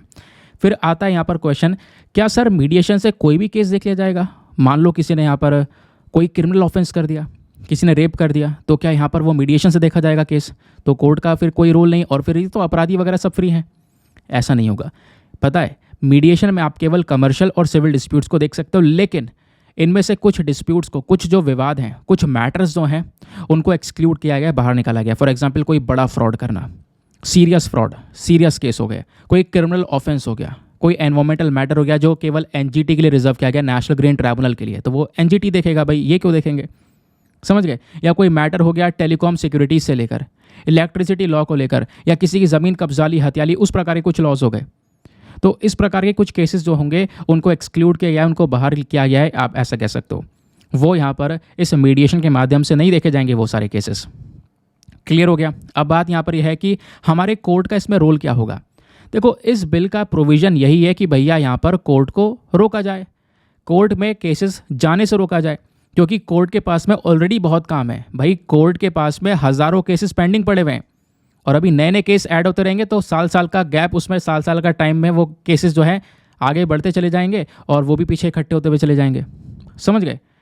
तो यहाँ पर कोई भी डिस्प्यूट वगैरह है तो कोर्ट भी यहाँ पर कह सकते हो रेकमेंड कर सकता है मीडिएशन के लिए। समझ गए, बात क्लियर हो गई। आई होप आपको यहाँ पर ये जो चीज़ है वो अच्छे से समझ में आ चुकी है। दोस्तों, यहाँ पे मीडिएशन केवल कंपाउंडेबल ऑफेंसेस को लेकर हो सकता है। क्वेश्चन ये है कि सर ये कंपाउंडेबल ऑफेंसेस क्या होते हैं। कंपाउंडेबल ऑफेंसेस वो ऑफेंसेस होते हैं, वो अपराध होते हैं जिनको कॉम्प्रोमाइज़ किया जा सके। ठीक है, जिनको कॉम्प्रोमाइज़ किया जा सकता है वो यहाँ पर अपराध होते हैं, ये कंपाउंडेबल ऑफेंसेस। आगे आते हैं। अब बात यहाँ पर यह है कि ये जो मीडिएशन है ये एग्जैक्टली होता क्या है। तो इसकी मीनिंग ऑलरेडी आप समझ चुके हो। एक वॉलंटरी प्रोसेस है जहाँ पर जो पार्टीज़ है वो मतलब कोशिश करती हैं कि भाई जो मुद्दा है बिना कोर्ट में जाए उसको निपटा दिया जाए, बिना कोर्ट में जाए आपस में बैठकर कॉम्प्रोमाइज़ करके निपटा दिया जाए, उसको मीडिएशन बोलते हैं। और ये मीडिएशन प्रोसेस जो है ना, डिपेंड करता है पार्टीज़ के चॉइस के ऊपर भी। ठीक है, कि वो पार्टी चाहती है मीडिएशन करना या नहीं। कुछ होते हैं नहीं भाई हमें कोई बातचीत नहीं करनी, हम सीधा कोर्ट में देखेंगे तुमको। तो वैसे वाले केसेस की बात नहीं कर रहे हैं, वो उनके ऊपर डिपेंड करता है। समझ गए। अब जो ये मीडिएटर होता है, जो एक बिचौलिया बैठा होता है इन दोनों के बीच में, मीडिएशन करवा रहा होता है, वो कोई अपना सोल्यूशन इनके ऊपर थोपता नहीं है कि भाई आपको ये मानना ही है। ठीक है, ऐसा नहीं है कि जो उसने बोल दिया वो बाइंडिंग है इनके ऊपर, कि उनको जैसे कोर्ट ने जो बोल दिया वो बाइंडिंग होता है, वैसे यहाँ पर ऐसा नहीं है कि यहाँ जो मीडिएटर बोल देगा वो बाइंडिंग है। नहीं, ठीक है, ऐसा नहीं अपनी चीज़ें मीडिएटर थोप सकता है, नहीं। बाकी वो उनकी चॉइस है, जो ये पार्टीज़ है कि वो क्या डिसाइड करेंगी। समझ गए। अब क्वेश्चन यहाँ पर यह है, एक प्रकार का ये ऑल्टरनेटिव डिस्प्यूट रेजोल्यूशन है, और मैं आपको बता चुका हूँ ऑल्टरनेटिव डिस्प्यूट रेजोल्यूशन क्या होते हैं।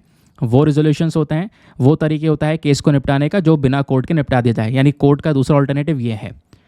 अब राइटर बोलते हैं कि भाई इस बिल का इंपॉर्टेंस क्या है, इस बिल का फ़ायदा क्या होगा। पहला, पेंडेंसी ऑफ केसेस को हम थोड़ा सा कंट्रोल कर सकेंगे, क्योंकि दोस्तों इंडिया में जो केसेस पेंडिंग हैं वो बड़े लेवल पर हैं। Ministry of law and justice के अकॉर्डिंग अगर हम बात करें तो हमारे पास में लगभग 4.43 लाख केसेस पेंडिंग पड़े हुए हैं डिस्ट्रिक्ट सबऑर्डिनेट कोर्ट्स में, और 60.63 लाख केसेस हमारे पास में पेंडिंग पड़े हुए हैं हाई कोर्ट्स में। 70,000 केसेस आपको देखने को मिल जाएंगे सुप्रीम कोर्ट में पेंडिंग पड़े हुए हैं। तो केसेस ढेर सारे पेंडिंग पड़े हुए हैं। दूसरी तरफ बर्डन और बढ़ता जा रहा है, तो कहीं ना कहीं मीडिएशन प्रोसेस हमारी हेल्प करेगा कि भाई कोर्ट में और ज़्यादा बर्डन जाने से बचा लिया जाए। दूसरा तरीका, मीडिएशन जो है ये कॉस्ट इफेक्टिव है, सस्ते दाम में केस निपट जाता है। Cost effective dispute resolution process है जिसमें यहाँ पर क्या होगा कि जो बर्डन है कोर्ट्स के ऊपर में, इसको यहाँ पे कम किया जा सकता है। जैसे एग्जाम्पल अगर मैं आपको बताऊँ तो एक आर्टिकल पब्लिश हुआ था हार्वर्ड बिजनेस के अंदर में। हार्वर्ड बिजनेस में दोस्तों जो आर्टिकल पब्लिश हुआ था ना, उसमें ये बोला जा रहा था कि जो ये हमारा मीडिएशन का प्रोसेस होता है, इसके दौरान जो डिस्प्यूट का खर्चा होता है वो $25,000 के आसपास होगा। लेकिन यहाँ पे जब कोई केस कोर्ट में जाता है तो वहाँ पर $7 लाख के आसपास यहाँ पर केस हो रहा है, और वो फिर कुछ सालों तक अगर केस खींचेगा, तो अगर वो कुछ और सालों तक खिंचता हुआ चलता है वो केस, तो उसमें और ज़्यादा लाखों रुपयों का वो जो केस है वो बैठ जाता है। बहुत सारी फीस, बहुत सारे एक्स्ट्रा चार्जेस वहाँ पर देने पड़ जाते हैं। तो कहीं ना कहीं मीडिएशन ऑब्वियस सी बात है एक बहुत सरल प्रोसेस माना जाएगा।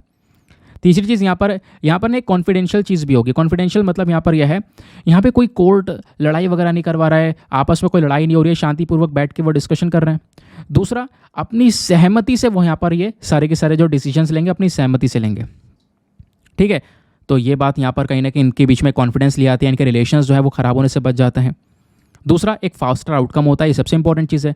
भाई कोर्ट में केस गया भी तो क्या लगता है कि आपको कुछ दिनों में निपट जाएगा? नहीं, लेकिन मीडिएशन से हो सकता है भाई 2-4 दिन में निपट जाए वो केस। ठीक है, वापस में जो पार्टीज गई हैं वो डिसीजन ले ले, बट ऐसा कोर्ट में नहीं हो सकता। तो एक फास्टर आउटकम भी आपको यहाँ पर देखने को मिल जाएगा, ये भी एक इसकी बढ़िया चीज़ है। समझ गए।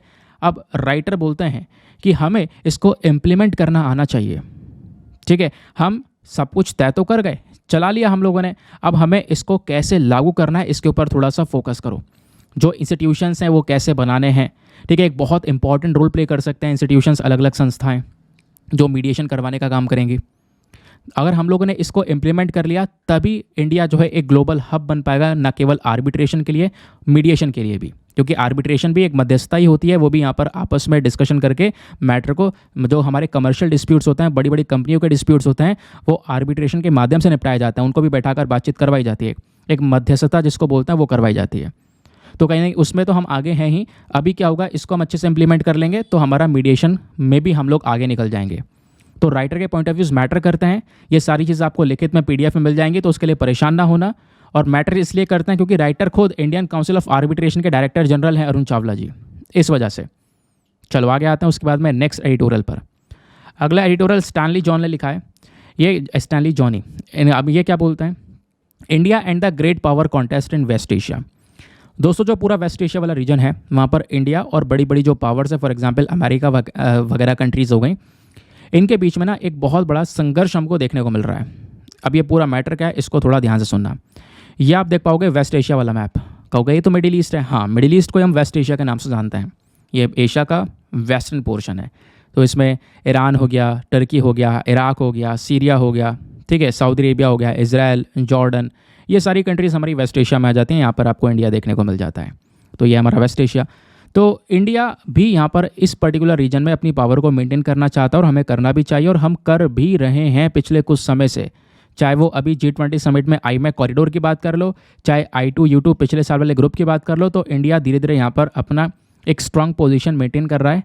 ऐसा यहाँ पर हमको देखने को मिलेगा। तो भारत के लिए कई सारी अपॉर्चुनिटीज़ खुली हुई हैं इस पूरे एरिया में अपने आप को और ज़्यादा बढ़ाने के लिए। तो उसी चीज़ को लेकर यहाँ पर राइटर ने मेंशन किया है कि किस तरीके से जो कह सकते हो कि USA है ना, वो बौखलाया हुआ है चाइना को लेकर, स्पेशली वो क्या कर रहा है, ये भी हम लोग यहाँ पर इस आर्टिकल में समझते हैं। ठीक है, तो दोस्तों यहाँ पे राइटर बोलते हैं जो G20 समिट हुआ न्यू दिल्ली के अंदर में, उस समिट के अंदर इसी महीने की बात हम लोग कर रहे हैं, जो US प्रेसिडेंट हैं जो बाइडन प्लस कुछ और कंट्रीज़ आपको देखने को मिल जाएंगी, इन सब के बीच में कई सारे इंफ्रास्ट्रक्चर प्रोजेक्ट को लेकर बात की गई। स्पेशली यहाँ पर US ने कई सारे प्रोजेक्ट को सपोर्ट भी किया है। एक वो प्रोजेक्ट जो कि IMEC की हम बात करते हैं। अब IMEC क्या है दोस्तों, मैं आपको ये दिखा देता हूँ। IMEC है India middle east Europe economic corridor. Bharat middle east और यूरोप को जोड़ने की बात की जा रही है। ठीक है, तो जिससे कि हम क्या होगा, यहाँ से समुद्र के रास्ते से UAE के बंदरगाह को अपने बंदरगाह के साथ में जोड़ देंगे। उसके बाद यहाँ पर ट्रेन की पटरियाँ बिछाई जाएंगी UAE से लेकर इजराइल तक, और फिर इजराइल के हाइफा वाले बंदरगाह से ऊपर ग्रीस के पेरिस बंदरगाह तक यहाँ तक चले जाएंगे। इससे फिर ऊपर पूरे यूरोप की कनेक्टिविटी हो जाएगी। तो ये कुछ इस प्रकार से यहाँ पर कनेक्शन दिखाया गया है India middle east Europe economic corridor के अंदर में। तो ये पूरा इकोनॉमिक कॉरिडोर को अप्रूवल मिला रिसेंटली G20 समिट के दौरान, जैसा मैंने आपको बताया। अब यहाँ पर बात एग्जैक्टली ये हो रही है कि जो ये कॉरिडोर है, ये कॉरिडोर में अमेरिका का बहुत बड़ा रोल है। USA ने यहाँ पर इस कॉरिडोर को पूरी तरह से सपोर्ट किया। आप कहोगे रीज़न चाइना को काउंटर करना। ऊपर जो चाइना है, इससे हमें काउंटर करना है, क्योंकि दूसरी तरफ चाइना अपने कॉरिडोर्स बना रहा है, चाइना अपने पोर्ट्स बना रहा है, चाइना का बेल्ट एंड रोड इनिशिएटिव आ चुका है। ठीक है, IMEC के ऊपर ऑलरेडी मैं पूरा डिटेल डिस्कशन कर चुका हूँ अपने परसों वाले वीडियो में। आप लोग प्लीज़ परसों वाला वीडियो ओपन करना, तब आपको मज़ा आएगा। ठीक है, तो ये आप देख पाओगे क्या हुआ, इस प्रकार से जो पूरा का पूरा पर्टिकुलर इशू है वो हमको देखने को मिला। तो USA क्या कर रहा है, इस कॉरिडोर को सपोर्ट कर रहा है ताकि चाइना को काउंटर किया जा सके। अब हमारे राइटर बोलते हैं इससे पहले कुछ सप्ताह पहले क्या हुआ, US के जो डेलीगेशंस हैं, जो US के लोग हैं, वो यहाँ पर सऊदी अरेबिया को विजिट करते हैं। यहाँ पर ये सऊदी अरेबिया आपको दिख रहा होगा। अब ये सऊदी अरेबिया विजिट करते हैं ताकि एक अग्रीमेंट करवाया जा सके सऊदी अरेबिया और इजराइल के बीच में। कहोगे क्यों? क्योंकि इजराइल जो एक छोटा सा देश है ना, इस देश को कई सारी अरब कंट्रीज़ ऐसी हैं जो एक देश नहीं मानती। उनका कहना यह है कि फ़लस्तीन को कब्जा कर यहाँ पर इजराइल बसा है, तो हम इजराइल को सपोर्ट करेंगे नहीं। फिर धीरे धीरे अब्राहम अकॉर्ड आया। अब्राहम अकॉर्ड का मतलब पता है ना, कुछ कंट्रीज़ ऐसी आई उस अकॉर्ड के अंदर में जिन्होंने इजराइल को एक देश का मान्यता दिया। For example UAE Abraham accord का हिस्सा है। UAE ने तो बोल दिया कि भाई हम इजराइल को एक देश मानते हैं, लेकिन सऊदी अरेबिया अभी तक इजराइल को एक देश नहीं मानता। तो सऊदी अरेबिया और इजराइल के जो रिलेशन है, जो संबंध है, वो ख़राब हैं। इन दोनों को पास में लेकर आना बहुत मुश्किल है, बट USA ये काम कर रहा है और इसमें सफल हो रहा है। हमको ये दिख रहा है। दिख इसलिए रहा है क्योंकि रिसेंटली यहाँ पर जो सऊदी अरेबिया के किंग हैं मोहम्मद बिन सलमान, उन्होंने ये बोला कि हम इजराइल के साथ में रिलेशंस को मेंटेन कर रहे हैं। तो अब यहाँ पर जो संबंध है सऊदी अरेबिया और इजराइल के, वो भी काफ़ी ज़्यादा इंप्रूव हो रहे हैं। हमारा फोकस यही है क्योंकि दोनों की दोनों कंट्रीज़ अमेरिका के बहुत इंपॉर्टेंट एलाय हैं। आपको पता होना चाहिए, चाहे वो सऊदी अरेबिया हो चाहे वो इजराइल हो, दोनों सगे भाई हैं अमेरिका के। और इन दोनों के माध्यम से अमेरिका क्या करता है, मिडिल ईस्ट पर कंट्रोल करता है। ये जो पूरा मिडिल ईस्ट, ये जो वेस्ट एशिया रीजन है, इसमें अपना कंट्रोल जमाने के ऊपर फोकस करता है, क्योंकि वो एक सुपर पावर की तरह अपने आप को देख रहा है, पूरे दुनिया पर कंट्रोल करना चाहता है। समझ गए? तो यूएसए लंबे समय से यहाँ पर डोमिनेट कर रहा है इस पर्टिकुलर रीजन में, क्योंकि उसने सऊदी अरेबिया और इजराइल के साथ में रिलेशंस मेंटेन कर रखे हैं। और अगर आप देखोगे इन सभी कंट्रीज़ में जो अगर डिफेंस के मामले से भी पावरफुल है ना, वो अकेला इजराइल है। भले ही छोटा सा देश है, लेकिन यहाँ पर एक बहुत पावरफुल कंट्री माना जाता है डिफेंस परस्पेक्टिव से। ठीक है, जब चाहे यहाँ पर उसको ठोक सकता है आसपास में किसी भी देशों के अंदर में। इतनी ज़्यादा कैपेबिलिटीज़ यहाँ पर इजराइल के पास में। तो ये दोनों ही कंट्रीज़ एलाय हैं किसकी, अमेरिका की। अब जो बाइडन की ना एक पॉलिसी, एक नीति है वेस्ट एशिया स्ट्रैटेजी, और इसमें भी दो हिस्से हैं। पहली चीज़ मैं आपको बताऊं, जो शुरुआत हुई थी, डोनाल्ड ट्रंप ने एक शुरुआत की थी किस चीज़ की, कि अमेरिका के दो पिलर वेस्ट एशिया में, एक तो हो गया अरब रीजन और एक हो गया इजराइल। इन दो पिलर को लेकर चल रहे हैं। डोनाल्ड ट्रंप भी इन दोनों पिलर के साथ में हमेशा से मजबूत रहे हैं, और अभी यहाँ पर जो बाइडन है वो यहाँ पर डोनाल्ड ट्रंप के इसी वाले एरा को लेकर चल रहे हैं आगे। वो भी कहीं ना कहीं यहाँ पर इन दोनों को साथ में लेकर चल रहे हैं, इन दोनों को अपना पूरा सपोर्ट दिखा रहे हैं। दूसरी तरफ यहाँ पर ट्रंप का जो अब्राहम अकॉर्ड था, क्योंकि ट्रंप के समय पर, अब्राहम अकॉर्ड के दौरान ट्रंप के समय पर यूएई ने इजराइल को एक मान्यता दी, इजराइल को एक देश की मान्यता दी, इजराइल के साथ में रिलेशंस को यहाँ पर मेंटेन करे।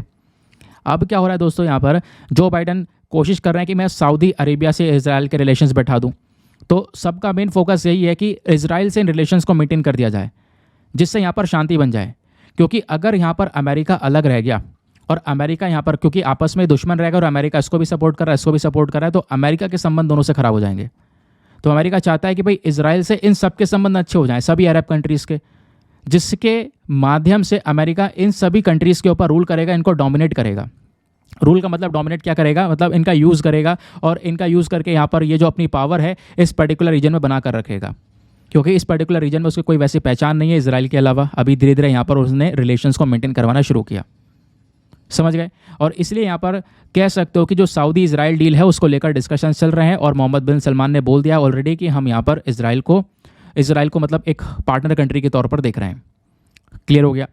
अब दोस्तों यहाँ पर इसी के बेसिस पर अगर हम बात करेंगे तो यूएसए ना अभी वेस्ट एशिया की तरफ, मतलब वेस्ट एशिया से निकल नहीं रहा है, क्योंकि यहाँ पर यूएसए ये देख रहा है कि चाइना का भी बहुत बड़ा रोल है। अब चाइना, आपको पता होगा, सऊदी अरेबिया का एक बहुत बड़ा अच्छा दोस्त है व्यापार के मामले में।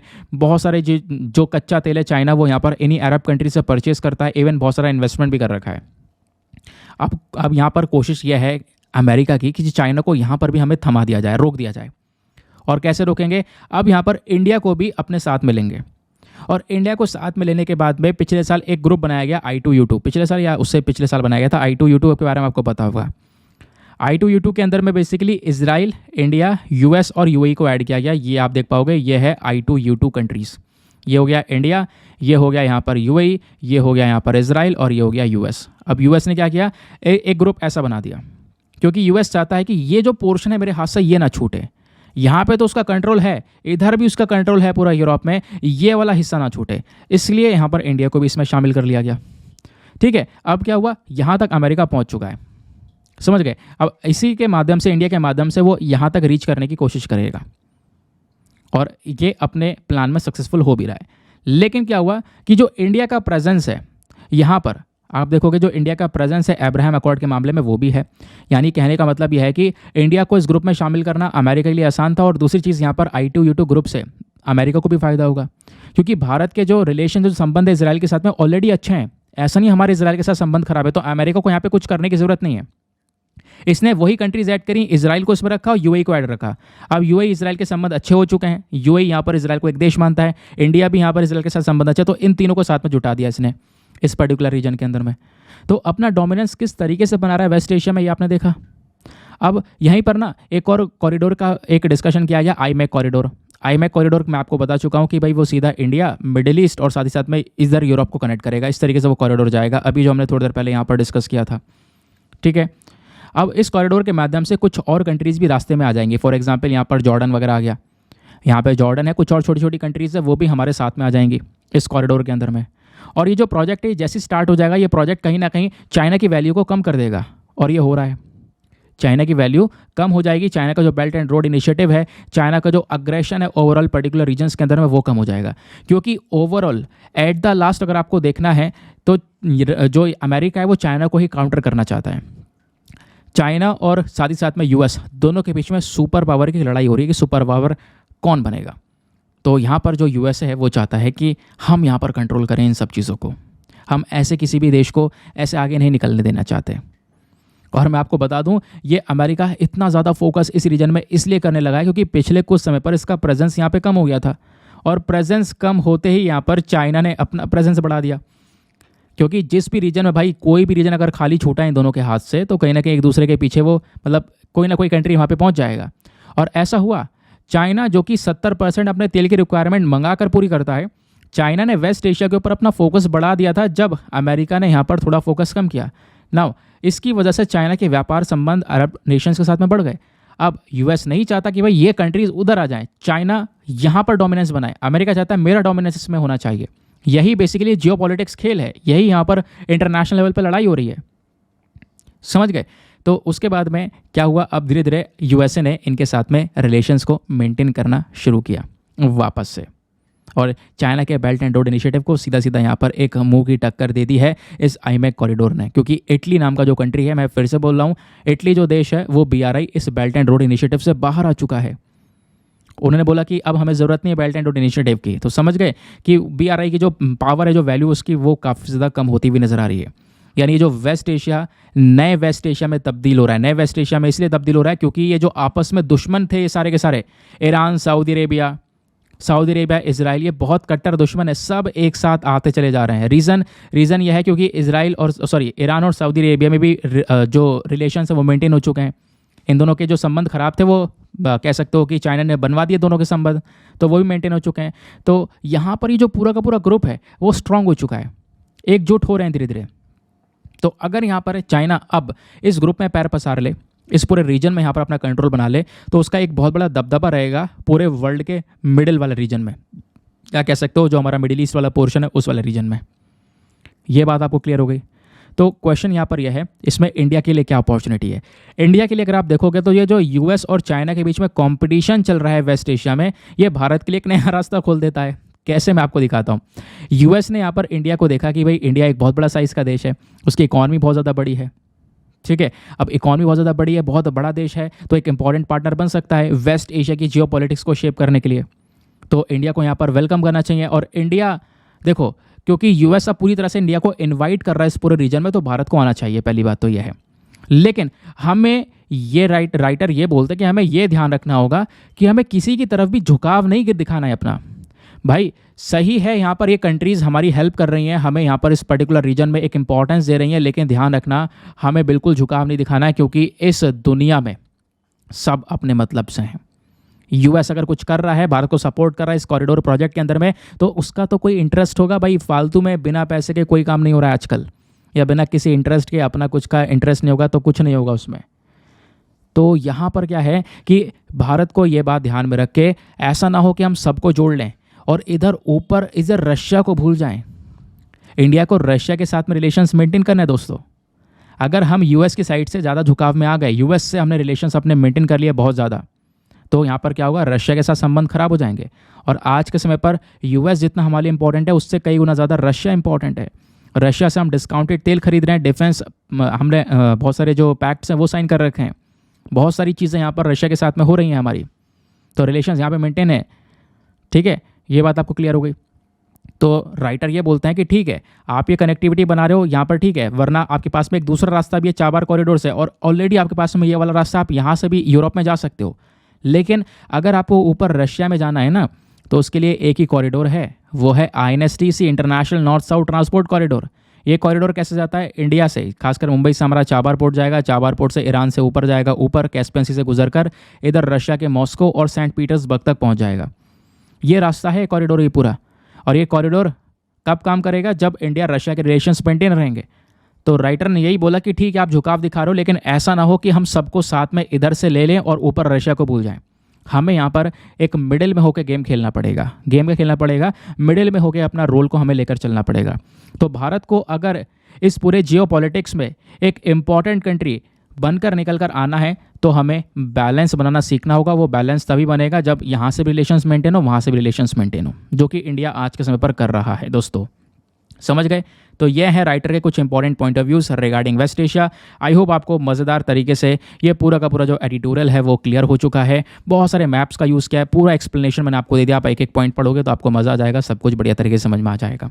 ठीक है, अब यार वीडियो हमारा ऑलरेडी लंबा हो चुका है। ये कुछ हम अलग से आर्टिकल लिए थे वो डिस्कस नहीं करेंगे, वो थोड़ी देर में डिस्कस मतलब कल डिस्कस कर लेंगे, कल इंक्लूड कर देंगे।